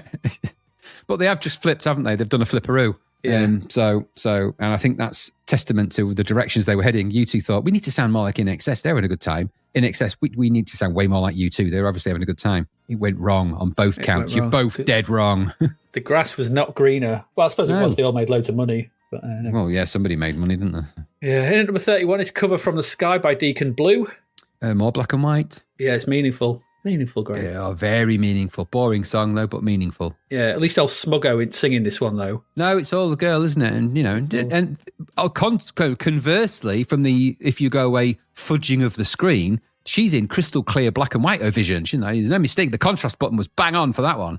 Like, wow, okay. Really, really, really good black and white, if that's the thing, but it's good. And in at number 39, it's The End of the World as We Know It 1991 by REM. Obviously a re-release. Hashtag Gulliver's Gold. Damn right. Always a good one. Good poppy stuff, this. Nice track to bop around to. I quite like this track. Yeah. So. Is that the one with the kind of dab, dab, dibby, dab, dabby, dabby, dabby stuff at the beginning? That's the one, yeah. Yeah. It's the end of the world as we know it. Yeah, that's it. And I always had a bit of a hatred for it. I don't hate it, actually, nowadays. But I always... If you're going to sing about the end of the world as we know it, you got to sing it like Ministry do, not like REM do. Because Ministry do an end of the world song, and it sounds like it's going to be the end of the world, isn't it? So, well, horses for courses can be happy. It's a bit. It's always reminded me of. I don't think it is, but it sounds like a List song, but I don't think it is a List song. You know, like Billy Joel's "We're Going to Start the Fire" and things like that. It does sound. It's got that same kind of cadence, but it actually listens to the lyrics. It's not particularly a List song, I don't think. No, I don't think it is. No. In at 15th of December, in at number 1, we've already spoken about Bohemian Rhapsody, These Are the Days of Our Lives, double A side by Queen. A. In at number 5, though, is Live and Let Die's cover of Guns N' Roses. No, sorry, Guns N' Roses cover of Live and Let Die. Let me get that right. I quite like the idea of that. Weirdly, I thought this came out way earlier than this. So I don't remember this being out at Christmas. I remembered hearing it like in the summer. So I don't know what's going on there. I mean, it's obviously it was on their albums, wasn't it? So I think I've just Mandela affected myself in some weird way. Probably. It is a great version of that song, though. I really do like this version. Yeah, it's great. A great song is a great song, though, isn't it? Yeah, it's a cracking tune. Still my favourite Bond. By a country mile. Bond single, I'll say. There's a couple of other ones I like sort of from earlier, but this is my favourite Bond single, I think. Yeah, You and the Twice is a good song, actually, for a Bond, and Goldfinger and stuff like that. Good. Yeah, but they're classic Bond songs. Different vibe, isn't it? That's what I like about Live and Let Die. It's very different kind of Bond movie, isn't it, as well? It's kind of really odd. Yeah, I suppose it set the tone. Set the tone, didn't it? Because that's Roger Moore's first one, isn't it? It certainly is Roger Moore, yeah. It's his first one, I believe, yeah. So it's change of pace, change of mood, change of attitude for the 70s. Change of everything, yeah. Number 13 is Rhubarb and Custard by Shaft. Rubbish then. Shite. Remains so, yeah, rubbish. Don't do that. In at number 16, though, is Adam's Groove by Hammer, or MC Hammer to you and I. Rubbish. Just who thought that Adam's Family and MC Hammer should go together in a rap song? He did.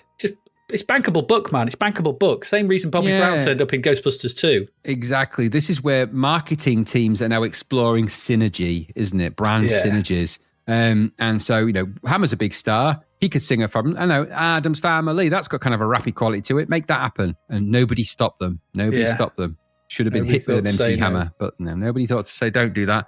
And of course, it's designed for kids who the film was aimed at to go, Adam's Family. So they don't care what he says before. He could be saying anything. It doesn't matter. So they can chant that bit. As long as they can have a chanty bit, like Ghostbusters had already done it a little bit, hadn't they? Ghostbusters, they know how kids work. And they don't need to know the song. They just need to have the chanty bit. There you go. Yeah. Son and Chippy T. Seems that goes as well. Hey, that's popular on the old tag, that. That is popular. In at number 24 is Was It Worth It by the Pet Shop Boys. No, it wasn't. No. All I thought about listening to this was there's money to be made on those gay club dance floors. Yeah, totally. Utterly dreary. Even by this. Neil Tennant's obviously gay, isn't he? So it's fine. I don't care. But this feels like, I think you've written right in here, it's a sellout of the song to me. It doesn't sound like Pet Shop Boys. No, I'm not a fan of the Pet Shop Boys, as we all know, particularly. But even by their standards, this is pretty boring and pretty laboured. And it is just him, drone singing like he does. He sings like a nasal singer, doesn't he? He's very Ronan Keating style, yeah. Over a disco beat, yeah. You could just drop him out of it. It wouldn't have mattered. No. But there you go. It is what it is, I suppose. There you go. And number 26 is The Complete Dominator by Human Resource. Yeah, you're going to get sick of that Hoover sound in that one. God, it's all about the Hoover sound, isn't it? Sponsored by Vax, that one, isn't it? It is, absolutely Vax, yeah. And finally, number 35, Old Woman by Lisa Stansfield. Yeah, she is, probably.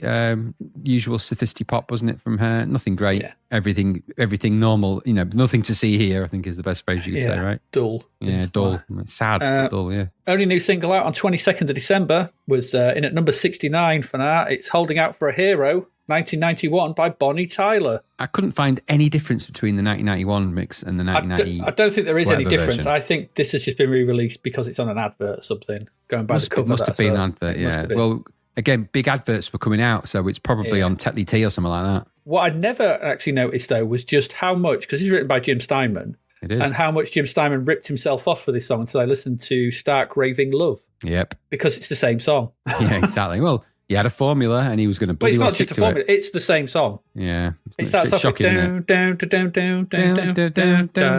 Yeah. It's like, this is holding out for a hero.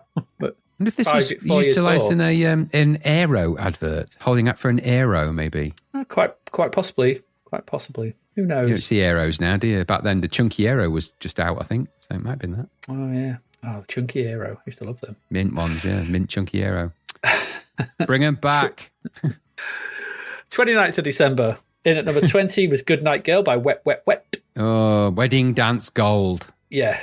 I don't know. Yeah, you've rightly said this is destined for a soundtrack. I don't think it ever was, though. I don't think it was ever used. No, I wasn't sure, because obviously there is a Wet, Wet, Wet track used in one of the Richard Curtis movies, probably. I don't know. I'm thinking there is. Was it And It Lovers All Around? Yes, it is. Yes, that's in one of them. And so that's why it sounds a bit like that kind of vibe, doesn't it? But the video was completely at odds with the kind of sweetness of the song attempt. He looks like a stressed out vampire in the dark. He does. So, but as we've said before, he's got a penchant for necks, especially when stuffed with giant Wotsits. So it would make sense that he's a vampire. Is he a Wotsit vampire? It's like, I would drink your Wotsit juice. I would put my straw in your Wotsit. I put my straw in your neck. And suck your Wotsit out. Ew. I got any Wotsits. Don't care. He just craves the orange powder. Give me the orange powder of Wotsit. La, la, la, la, la. Absolutely. You're a freak. All said and done, though, as much as I don't particularly like Wet, Wet, Wet, this is actually not a bad song. It's all right. What are you saying? I don't mind this song. It's probably the only Wet, Wet, Wet song that I actually don't mind. Just turn your head slightly to the left. Turn your head slightly to the left and right. Have you been bitten on the neck by recently while eating Wotsits? Let me just wipe off this orange dust from my neck. It's like, oh my God, I've got Wotsit fangs. Your two fangs just your canines turn into Wotsits. You're like, oh, I'm a shit Wotsit vampire. If I bite anything, it just cracks the Wotsits. You better run, Pello. What a weird idea. Yep. Wotsit vampire. Does that mean that Van Helsing comes along and tries to kill you with a giant Wotsit and like a wooden stake, but it's a Wotsit stake? It's like laid on the floor. It's like whack, it just cracks. Oh, this is crap. A sharpened Wotsit. Oh, I want to see that now. Yeah. Come on, AI people. Make with it. And at number 48 is Everybody in the Place, EP by The Prodigy. Ooh, we know where it's heading. You can feel it with that one for sure. It's a good track, that. It is a good track, this. But the thing with this is that, not a massive stuff, this, but it just displays quality above so much of the dance shite we've had to listen to recently. It's so much better. It does. It just is better. It's better. And it's better, yeah, because it's got a really gifted guy behind it. And also, it belies the video, because the video is just a way of capturing every annoying, stupid rave dance there has ever been into one video. So it's a sequence of people fidgeting around like they've got bogies strapped to their fingers and they can't get them off. But the actual music, well, that's, is it Liam Howlett was the brains behind all of that? And goodness me, he's really showing it there. And later down the line, some of the stuff that guy produces, and it is just him, really amazing. And can I just say, we haven't mentioned the project, but if you're stuck for an hour with nothing to watch, go to BBC iPlayer. It'll probably be on there, and watch their gig from Glastonbury this year. Yes. Because it's absolutely astonishingly good. It's amazing. Like, just one of the best gigs I've caught, best Glastonbury thing I've seen. It's just incredible. Yeah, way better than Rod Stewart, that's for sure. Well, yeah. I'm way better than Rod Stewart, but, It's a wonder that he existed, because I think if all those people looking at that stage had just agreed he didn't exist, he would have just faded away. This Rod Stewart just Mandela'd him. Yeah, into just like totally live Mandelaing of Stewart. Yeah, could have done that. I could have done it. Let's get into the albums. There's not many. 1st of December, in at number 67 is Scarlet, Red and Blue, which is the first album from Zoe. Yeah, famous for Sunshine on a Rainy Day. Leave that one and other singles that you won't ever have heard of. And then Lightning and Spot of Drizzle and weather related, yeah. Bit foggy out tonight. That's their big songs. Bit foggy, yeah. It's icy on the roads and things like that. Yeah, yeah, absolutely. Morning mist. yeah, drizzle. On 8th of December, there's two out. Number 14 is The Force Behind Power, which is Diana Ross. It made me laugh at that, because when I read the title of the album, I wouldn't have immediately placed that as a Diana Ross. I'd have thought that was more of a Metallica type vibe, or a rap album, yeah. No. And the force behind the power, she's a very saintly type lady, isn't she? I'm guessing it's all religious algorithm, not algorithms, might be algorithms, religious allegory, I think. Maybe. It's a 19th studio album, though. Yeah, and I think there's a few songs on there written by the Bee Gees, because they were closely connected, weren't they, the Bee Gees and Diana Ross? Yeah. In at number 52, getting this out before Christmas, is Swallow This Live by Poison. It's a humorous title for that. I give credit where credit's due, but it's a bit Smell the Glove. Yeah, it is, but that's why I quite like it, because it is very cheese, isn't it? Yeah, it's going to be rubbish, as we know. Yeah, it is. Yeah. In at number 15, at number 50 is Hits by New Kid on the Block. As I've noted, the S is in the wrong place. It absolutely is. Not the beginning. How have they got the ability to release a best of album when nothing they've done is any good? Well, by virtue, something is better than other crap. They could be honest, couldn't they? This is the worst of album, because nothing we've done is good. So this is just it's the best of the worst. So it's the worst of. Yeah. Dreadful. There was nothing on the 22nd of December, and finally on the 29th of December, we had in at number 19, Joseph and his amazing Technicolor Dreamcoat by the London Cast. Yeah, which is the song of the musical, of the musical of the songs of the musical. I can't believe that wasn't released before Christmas. It's not a Christmassy thing, though, is it? It would, yeah, but it was a big popular thing. They've got that crappy single. It's not like he has Christmas bells in his jacket or anything. It's more of a religious allegory. Another one. I imagine it would have sold well at Christmas, is what I mean. Yeah. Oh, yeah. It is. But of course, maybe they didn't want to spoil Jason's, steal his thunder with his mega mix. So I wish they had done. Everyone does. And that's it. That's it for the music for December 1991. The year of 1991 is over and done for music. We are done with it. But we're not done here this week. We've still got 2 more games to talk about, Graham. So we're going to go away. We're going to take a quick break. Hope that Marty Pello doesn't attack us with his fangs of Wotsit. And we'll be back to see what those games are. So please do stick around. The novel Escape from the Commodore 64 by David Hearn is out now. Growing up in the 80s is a chore for Sarah, who feels misunderstood by her parents and badgered by Reese, her bothersome brother who incessantly prattles on about his treasured computer games. When Reese tells her one of the games tried to pull him inside the computer, she laughs off his fanciful fib. She waggles the joystick to disprove his fairy tale and is pulled into the computer. Now trapped in games she'd never had any interest in playing, how can she possibly beat them? With the help of feisty Nell, another trapped player, can Sarah find her way back home, or is it game over? An evil madman, a hostile planet, bloodthirsty robots, a never-ending throng of karate experts, and relentless digital soldiers will do their best to ensure Sarah never escapes. Available from Amazon and all good online retailers, find out if there's a way out of the beige bread bin of betrayal for Sarah in Escape from the Commodore 64. All right, we're back for the last 2 games of this week. Not the last games of December, though. That will be next week, but the last 2 games for this week. And Graham, it is over to you to tell us all about Thunderjaws. Thunderjaws. Oh shit! It's the wrong one, isn't it? That should be Thundercats. This says $10.99. $10.99. It's heavy, isn't it? $10.99 for this. 44% though. Ooh, it's whiffing, isn't it? It's a bit whiffing. This was published by Domark again. What's going on with them? Dunno. So they just seem to have popped up out of the blue, releasing loads of stuff. The copyright here is Atari Games, so yes, it was an arcade, believe it or not. The coder for this though, Warren Mills. Any relation? I don't know. Not that I'm aware of. But could be. No, Warren Mills has done a few games that we've looked at many of these, maybe over the time we have, and we just didn't remember them. Ninja Warriors, do you remember that? He did that. Yeah, I think we did. Saint Dragon, Silkworm, Super Space Invaders. And then of course we've got this Thunderjaws. So we've looked at those. The graphics here by Jolyon Myers. He did Super Space Invaders. And the musician Andrew Taylor. He did The Secret of Kandar and Double Dragon 3. Nice. Mm-hmm. So this came out on the arcades in 1990. To relative obscurity, I have to say, because the information on it was scarce, believe it or not. This also came out on the Amiga, the Atari ST, of course, the Commodore 64 on multi-load disc, and the Amstrad CPC, of course. What's it all about? I hear you scream. Well, let me tell you. Deep within her subterranean fortress, the evil Madame Q has launched a new and dastardly plan to build an army of genetic mutants to take over the world. Does that mean she'll take over half the world?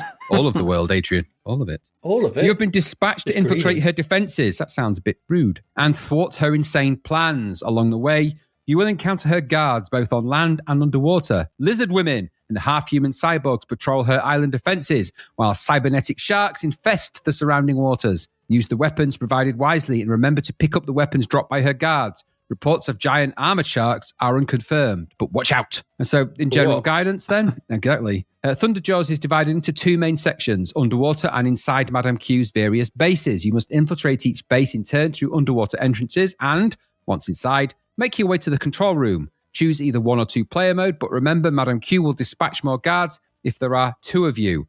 Each control room is guarded by a boss monster who is very difficult to destroy and so easy to possess. So collect extra weapons before taking these guys on. Now, correct me if I'm wrong, the C64 version was 1 player only, I believe. It is 1 player only, yes. Because I'm looking at the Amiga instructions, because instructions for this, not so easy to come by. I've already said, told you, not easy to come by them. So that's the premise, really. I've got a little bit of stuff that's interesting about this and a funny thing. So, the first question I've got is, where on earth did they find this arcade for this conversion? I don't know. To say that the wiki is light on info about this, it says, and I quote, Thunderjaws is a run-and-gun video game released in the arcades by Atari. There you go. Hope you enjoyed that wiki entry for that. That's the whole thing. Is that all it says? That's all it says, yeah, that's it. There's literally no details. So details are sparse for this weird aquatic rolling thunder type thingamajiggy. And oddly, I saw some close parallels here, actually, to Navy Moves, the old C64 game Navy Moves, and Aquanaut, if you remember that a little bit. And there's probably others too. There was another one I couldn't remember the name of, where we were a diver in the ocean and we were shooting at stuff and stuff like that. So maybe Scuba Kids, maybe, but not really. But there was another one that was military themed anyway. But something for an October bit, wasn't there? Yeah, there's been a couple of games where we've been underwater in a subterranean vehicle or as a diver. There was one in particular that's very similar to this, where you're going through the underwater bit, then you actually go into a base. I couldn't find it. I was desperately trying to find what the game was, but I couldn't remember it for the love of money. But there was one that's very much like this, but that predates this. So interesting. I remember. Anyway, so it's a knit one, pearl one kind of game, isn't it? So underwater in the base, underwater in the base, underwater in the base thing. Things start off okay as well. Reasonable title screen with some decent attempts at motion and logos, like the arcade, really. Bit of an track sequence of sorts, I suppose. That not terrible. Some okay music, I guess, if it perhaps on the clatty side, really, of the SID chip, but not, horrible in of itself. You'll start the game with the fire button, and into the depths of the ocean you will be taken, Adrian. Indeed, the game opens up and plays like the arcade, actually, in these aquatic sections. You are a member of the Underwater Special Forces Unit, of course, and underwater is where you begin, no less. Here in your diving suit, scuba suit, diving suit, wetsuit, scuba suit, scuba dive, diving suit, suit you're in, the wetsuit. Anyway, in that. With an oxygen tank on your back and harpoons at the ready, you begin your journey to the first of the underground bases of Madame Q. This will be an underwater, side-scrolling shoot-'em-up of sorts, with you swimming to the right, avoiding sharks and other fast fish, trying to shoot and stay out of the way of enemy divers, as well as navigate the underwater plants, bumps, things that shoot at you, lumps, terrain, that kind of thing. You control your play with the joystick, float around with directions. So if you can also, when you move left and right, he goes kind of prone. If you stop and hold the joystick in the center, he will then go upright, which is useful if you want to shoot at things from an upright position or make your body much more available to enemy bullets, which it does. Yes, it does. Annoying. So I said you control this with the joystick. You press fire to shoot the weapon that you're holding. As you move to the right, items will occasionally drop down. I'm honestly not clear if they help you or not, really. It's not really clear. But there you are. That's what happens. The UI is at the bottom of the screen, shows your score, health, number of lives, weapon choice, and ammo count. Kind of. You can also collect weapons, weird things like flamethrowers and oozes, which I don't imagine are very effective underwater. But You'd be surprised. You'd be surprised, I suppose. Anyway, you can sort of switch between weapons with the spacebar, but at this point, my version started glitching out like crazy if I did that. So if I pressed the spacebar, everything went crazy, and it kept switching to weapons I didn't have with ammo I didn't have. So I don't quite know what was going on. I don't know if that was a bug in my version or a bug in the game generally, but I only had the one version to test, so it is what it is. Anyway, I just decided I wouldn't do that. That was the easiest way to avoid that happening. I'll avoid doing that, making it also, wrong. Even though it showed scores for the various sharks and enemy divers I killed, my score never accumulated and reset when you go to the next level anyway. So you never actually accumulate a score, so I'm not sure what the point of that is, which is a bit weird. No idea what that was weird, all about. Isn't it? Yeah. Graphics are not amazing, but they do kind of feel underwater. The diver sprites I thought were okay, as are the sharks and such. It's not, that pit doesn't actually look that bad. typically like a C64 version of an arcade, I suppose, is what you would say. It's pretty glitchy, though. Every now and again, the whole screen would just sort of have a kind of a wobble or an issue, like a glitch with a multiplexer or something didn't quite work properly. There was a bug in there somewhere. It didn't detract massively, but it does break you out of the game space a bit. And the whole underwater level, at least that initial one, didn't feel very challenging. Oh, I just swam across and went to the door and shot it and then was done. It was like, yes, there's nothing really blocking me. And I guess maybe they get more difficult later down the line. Not didn't much. look like it though. But I just kind of swam. You could just kind of, the key thing to this game in success terms is just keep moving to the right, because most things don't really bother you that much anyway, it seemed to me. Anyway, when you get to the end, pick up the rocket, shoot the big door to the first and go into the first of the underground bases. Now, that's principally the same as the arcade, and then the arcade levels are longer and funnier. I'll come to what I mean by that in a bit, but, so there you go. And then once you do that, the game shifts to a more rolling thunder kind of view, or dare I say Cobra kind of style of play, really. And this time you're walking left to right through the base, which quickly becomes 2 level, so platform type level at another level. And your path is assailed here by enemies that include the mutant things, I suppose, that you can shoot at. There's no context to these in this game, but in the arcade, you see them being made into mutants in the background and the detail. Some nice little details in the background, the visuals in the arcade. Yeah, you don't get any of that in this. And that's key part of the problem with it, really. But I'll come back to that. But anyway, should you wish to jump to the upper level, you can hold the fire and press up, I think, and he sort of does a mighty leap up to the top platform where you can walk about up there. If you want to come down, you'd think you would just press firing down, but no, you press firing up again. Stupid. Yep. Very stupid. Learn the rules. Yep. Really stupid. As this is a run and gun, you can walk and gun, of course, I suppose, really. You're not really running this. Again, picking up odd objects that will help you. The UI is the same as other weapons. So harpoons, flamethrowers, and Uzis seems to be the order of the day here. There is some other weapons that I didn't know what on earth they did, because I could never seem to figure it out. And I ran out of ammo pretty quickly, because ammo is always limited in this. You need to pick up more ammo and health as it's dropped, should you be able to identify what that even looks like. So you keep on walking, and you keep on walking, and you keep on walking, and eventually you'll get to the boss of that base, which you can then shoot at or figure out what needs to be shot at in terms of what they are or the weak spots. It's not rocket science, really. It's pretty dumb, so you'll eventually figure that out, shoot through that, and then back to the next underwater sequence you go. For more of the same. More sharks, more divers, more scenery to avoid. Just swim. Just keep swimming. As they said in Finding Nemo, just keep swimming, and you'll just get to the end. It's not really that challenging. No, it's not. So the graphics in that section, so are in keeping in these underground base section. They're in keeping with the style of the underwater parts, and they don't look terrible. They're kind of versions of the arcade, all said and done. And they're okay for a C64. Generally, the few colours on the screen kind of work okay, though, for what they are. There's green walls, which is a bit weird. I'd have gone for more of a metallic look, maybe, for that. But there's green walls. And some of the windows that you walk past have hillside and mountain views, which is, nice. Presumably, when you entered the underground subterranean entrance of the base, you then climbed a lot of stairs, went up in a lift. So they lied to the level. That. Yeah, to get to the levels with the with the views there. The sprites are odd though. You play through all of these levels wearing only one white shoe for some reason, and the enemies all look a bit weird. But yeah, you do. Now I'm looking at a screenshot. He's either wearing one shoe or one flip flop, possibly a flip flop. I don't know, a slipper. It's a bit odd, a sock. At least. One's got sock got stuck in the flippers, he's definitely got one bare foot and one shoed foot. Yeah. And the enemies, they're humanoid, I guess, and they shoot at you and get in the way. And there's some monsters, they're not great looking at this point. I don't know why, they're not as good as the divers and stuff. And some of the graphics in that section, they feel a bit more bitty and a bit less defined and not very good. And then if you do all that, like I said, you're back in the underwater section and on your way to the next base and so on and on and on until you reach the final Madame Q boss herself, and then do that and you're done. And then when you get to the end, you get a really strange message. Now, I actually screen grabbed this in its entirety because I thought it was that odd. So when you get to the end of the game and you beat it, this is what you get. And I'll read this out verbatim.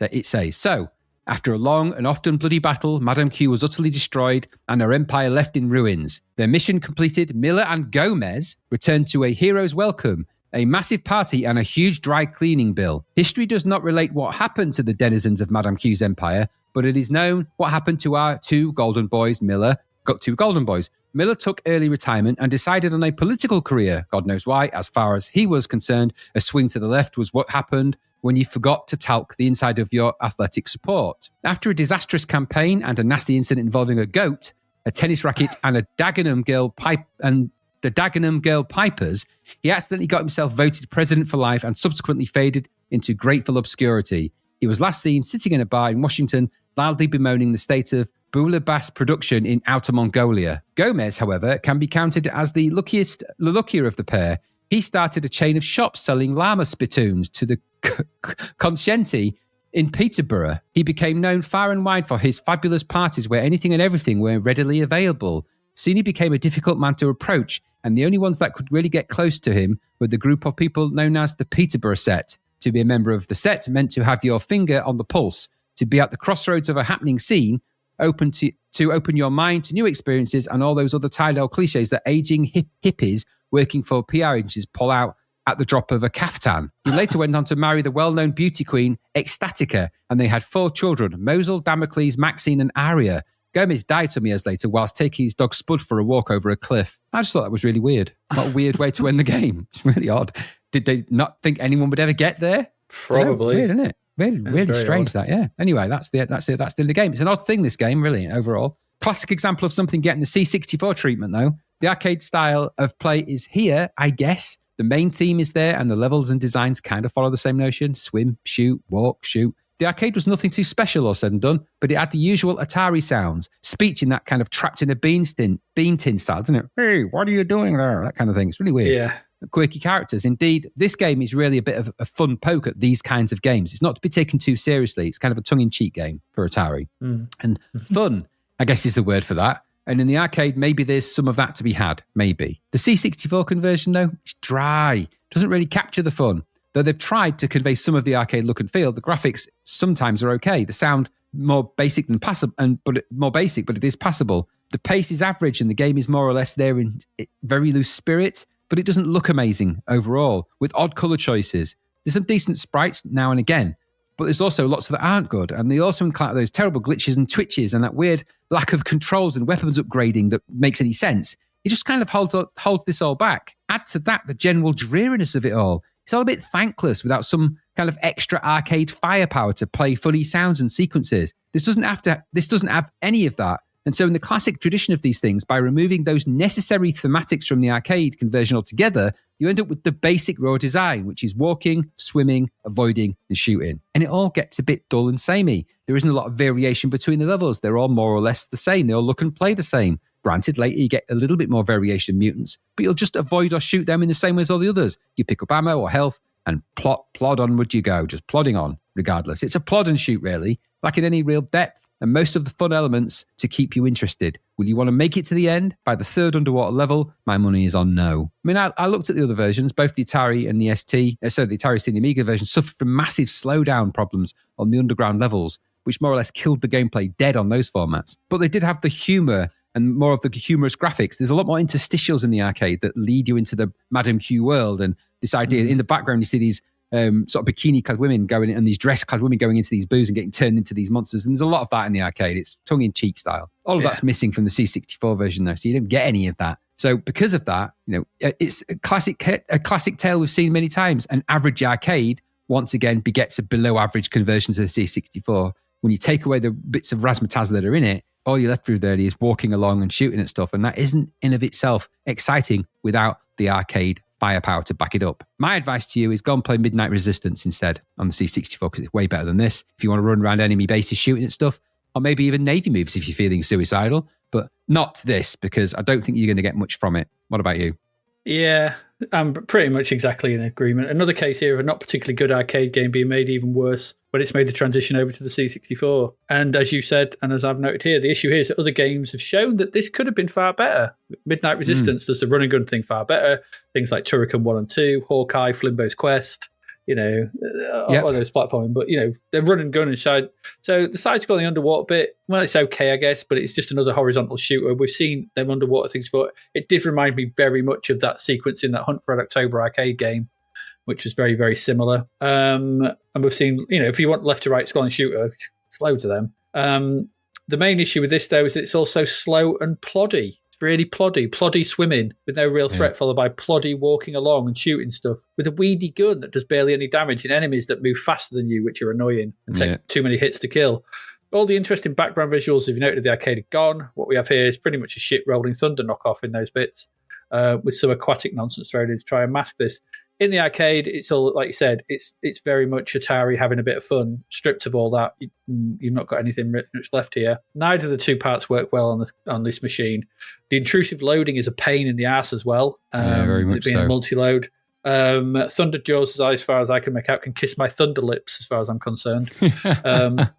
It's another crap conversion that should have been better. It should have been better. And did you get the massive amounts of flickering and horror show when you fought the boss at the end of the first level? Yeah, so like I said, it just starts to flicker and jitter, and it's dreadful. But on the whole, it's not very good, and it deserves probably that 44%. Yeah, because it's a bit broken. It's clearly rushed. It's clearly just like, just knock this out. No one's heard of it, so it doesn't really matter. No one's going to buy this. 11 quid. Yeah, ridiculous. Not for me. Not for me. This. Nope. No.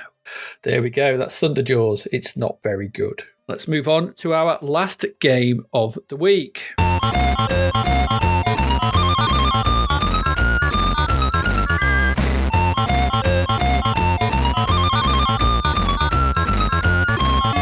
And that one is Stack Up. Stack Up, Graham. Come on, you. Stack Up. This was $3.99. So this rounds off the week. This is Stack Up from Zeppelin Games. They're back in their budget range. So it's $3.99. It's got 78%. Not too bad, I suppose. This was originally created on the Spectrum by David Saunders, and it was ported to the C64 by the Bionic Byte brothers. That's Barry and Brian Southern to you and me. Okay. Right. Okay. They're both down as doing the code and the visuals, so they did all that. The music, though, well, on Lemon, it's listed as Jens Christian Huss. We saw them last week, I think. In the game, it says Gerard Gorley. Okay. So I presume they're not the same person, but I don't think they're the same person. Who knows? No, I don't know. But it's Lemon has Jens Christian Huss, Gerard Gorley on the game. Anyway, it's another in the long line of puzzle titles we've seen recently. Certainly owes a lot to Tetris and Columns. That had originally come out in 1989. I went down a bit of a Columns rabbit hole. It came out in 1989 on the HP 9000 before being ported to the Mac and DOS. And then Sega got its hands on it, ported it to the arcades, and then to the Mega Drive and the Game Gear. So anyway, enough about Columns, though. This is Columns. This is Stack Up. Is there a story to this? Not really. The inlay of the Spectrum version says, strategically place your chosen stacking system in the playing area as they rapidly descend the screen. Aiming for multiple disintegrations at the top of the frame earns the big scores, but also carries the highest risk of a blowout. Stack Up is the ultimate arcade teaser. Okay. That's what it says. So the game's got a nice loading screen. Someone staring into a TV screen far too closely. They've got to hit their eyes way too closely. And then we get a nice title screen as well. Music by whoever. In terms of sound, the music, all you get, there's just that tune all the way through. You don't get anything else, no sound effects or anything like that. So it's a good job that it's actually a decent piece of Euro C64. I think I quite liked it. It's all right. It is what it is. It's one of those pieces. You'll know it. You'll hear it. You go, oh, yes. The front end itself is really nice, though. Zeppelin Games logo at the top, along with the word Zeppelin moving across it in sprite form on a classic sine wave pattern. We like them. Proper demo stuff, that is. At the bottom, we get some chunky credits, which dissolve for new ones, and there's a slightly odd logo to the game, but that's like the cover of the game anyway. So it's good. It's polished, very polished, that's for sure.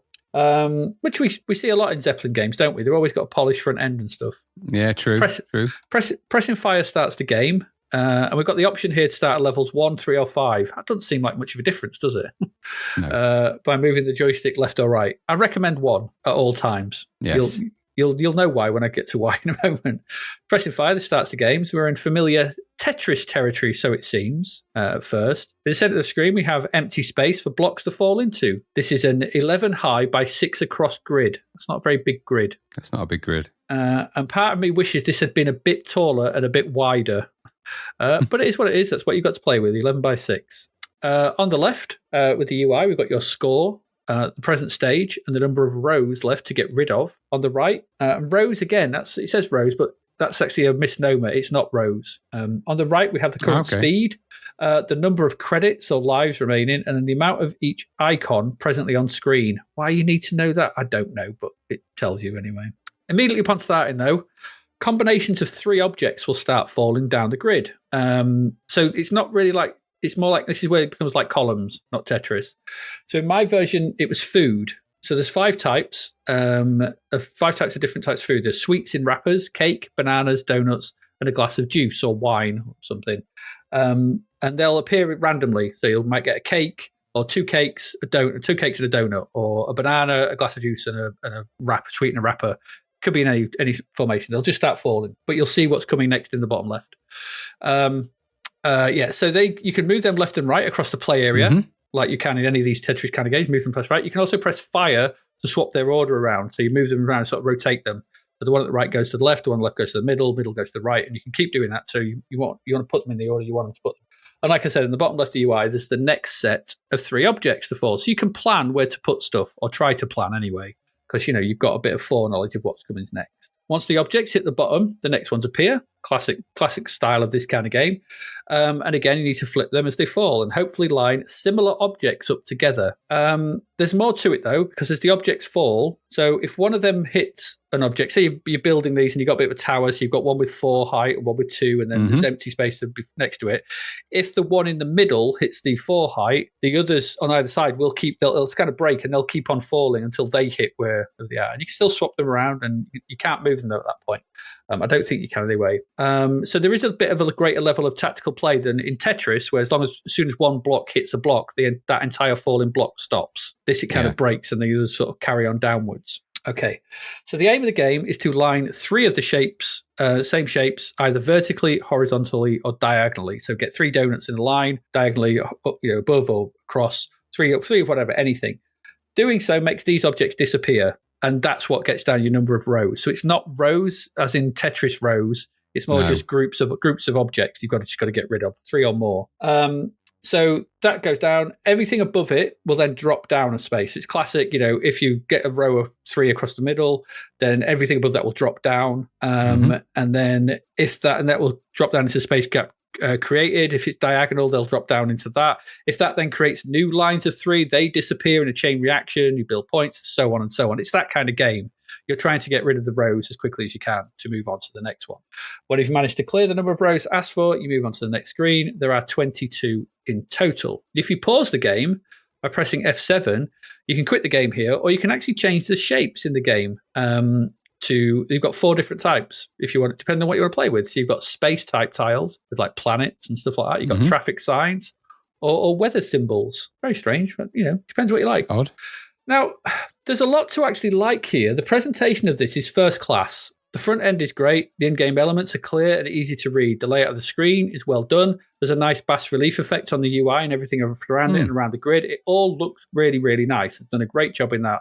All the sprites in the game, they're not just well drawn, medium res little chunky sprites, but they're also I think they're probably characters, but they're also individually animated as well. So bananas peel as they fall, donuts and snowflakes spin, thunder crackles under clouds, wine glasses fill up, sweets unwrap, that sort of thing. They've got little animations to fall. Little details, it makes it all feel quite nice and animated and alive, and that's really quite nice. The music as well, pretty good. Never becomes annoying, despite being the only thing you hear. And the concept is easy to understand. It's Tetris and columns. And works well. All great. All right. At that point, when I first started playing this, I was like, this is great. What a great budget fodder this is. I've got to enjoy this till about 2 minutes in. Because there's a real problem with this game. It gets way too fast, way too soon. Yep.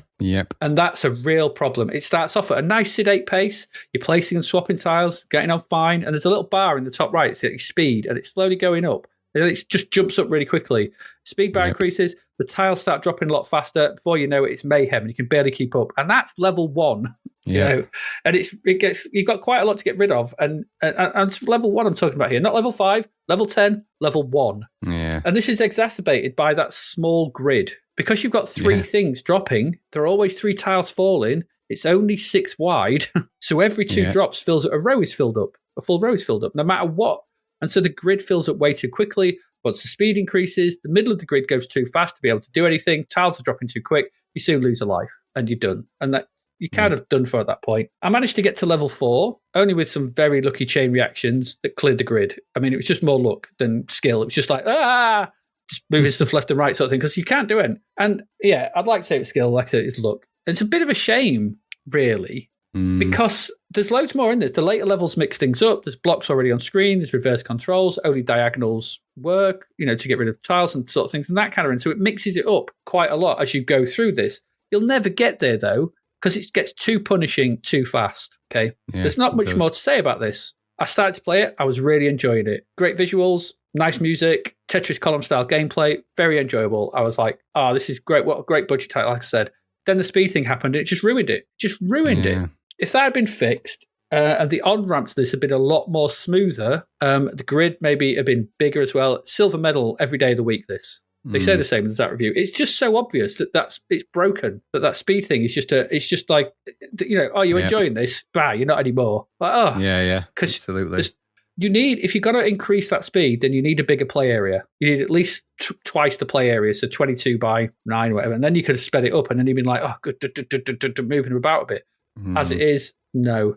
It's far too frustrating, far too quickly, and you'll walk away from this with a kind of feeling of disappointment that they're so close. They're so close to making a really, really great contender for a great budget puzzle game, and they've ruined it. Such a shame. Such a shame, because I really like everything about it, apart from that stupid speed increase. So Stack Up, it just goes too quickly. It stacks up too quick, and that's a massive shame. So there you go. What did you think? Yeah, all the same feedback from me. I liked what I played until it went too fast for me to handle, and it was too quick. And I couldn't ever seem to get beyond that. It's the first note I've made. I put, nice idea, Tetris with added trickery. Obviously, it's not exactly Tetris, but the idea of stacking things and those kind of games appeal. And nowadays, these games are like the bread and butter of companies like King and people like that. And I quite like what I played until that speed increase happened, which is stupid, and I couldn't get on it any further. And all those ideas and all those nice little things all fell to the side. I thought, what a shame. A good budget puzzler here and a really classic little thing in the making, ruined by a momentary lapse of reason. And that just totally tuned me out of the game. I couldn't progress in the way I wanted to. A softer ramp maybe, or a little bit more time to get used to things, but it goes from 0 to 100% in what felt like no time whatsoever. And by the time even after repeated plays, it still caught me out every time, and I still wasn't able to keep up with it. Therefore, eventually, inevitably, I wasn't going to be able to play it and get on with it. So I liked what they were doing up until that moment, and after that, it just chucked me out of the game space. And there you go. Once I was out. So great shame, because this had all the makings of something really good. Yeah, it is. Shame that. So there you go. That Stack Up. I can't say it's worth the 78% because it's too punishing. It's too punishing too quickly. So absolutely right. It knocks it down to the 50s for me. Yeah, I would agree. Yeah, it's missing the key vital things that would have made it really good. So just made it too hard, too fast, too soon, too much. Nah. Yeah.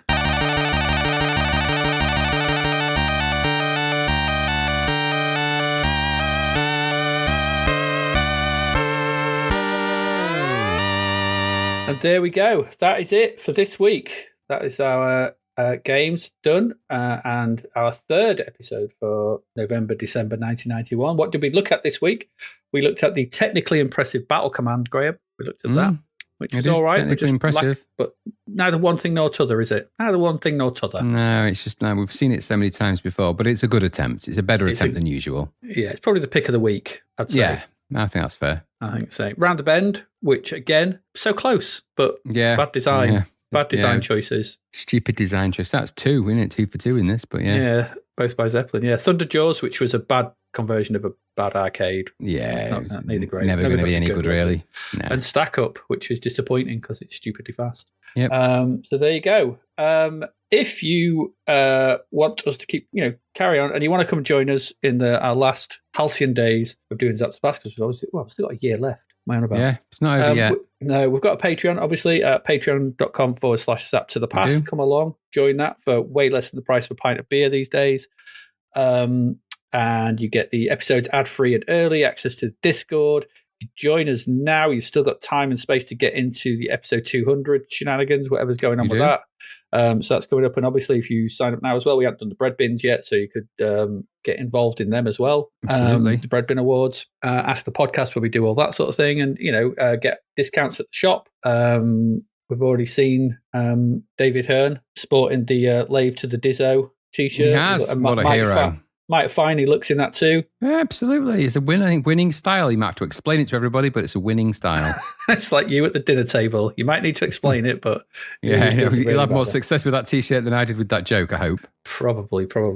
So you can get that, or you can buy us a Ko-fi at ko-fi/Zapped to the Past, or come and join us on social medias where we sort of tweet and whatever you post on Blue Sky and on Facebook and things like that. So if you do, come and have a talk if you want to. It's all very nice. Or comment on the YouTube. Don't forget we are on YouTube as well. The podcast go out every week on YouTube as well. So if you fancy listening there, you can listen there too. Exactly. Yeah. Is that it? You got anything you want to add, Graham?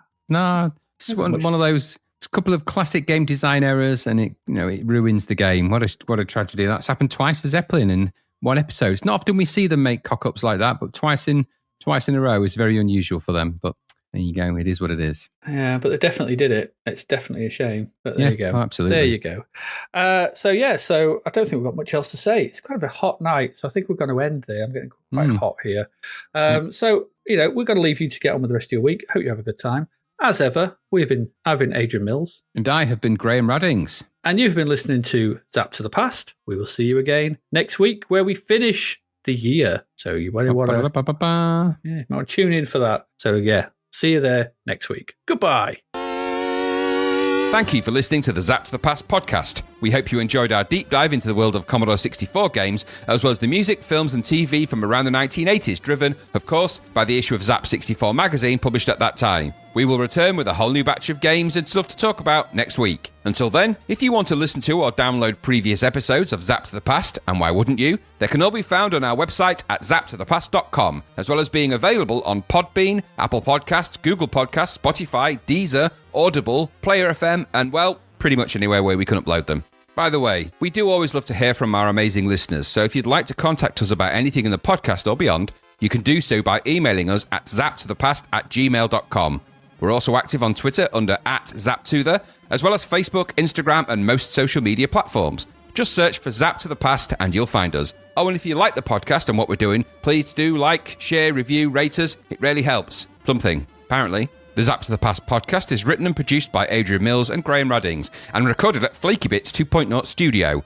All opinions expressed are those of the writers, and while we indeed love Zapped 64 magazine, the Zapped to the Past podcast is not affiliated with it in any way.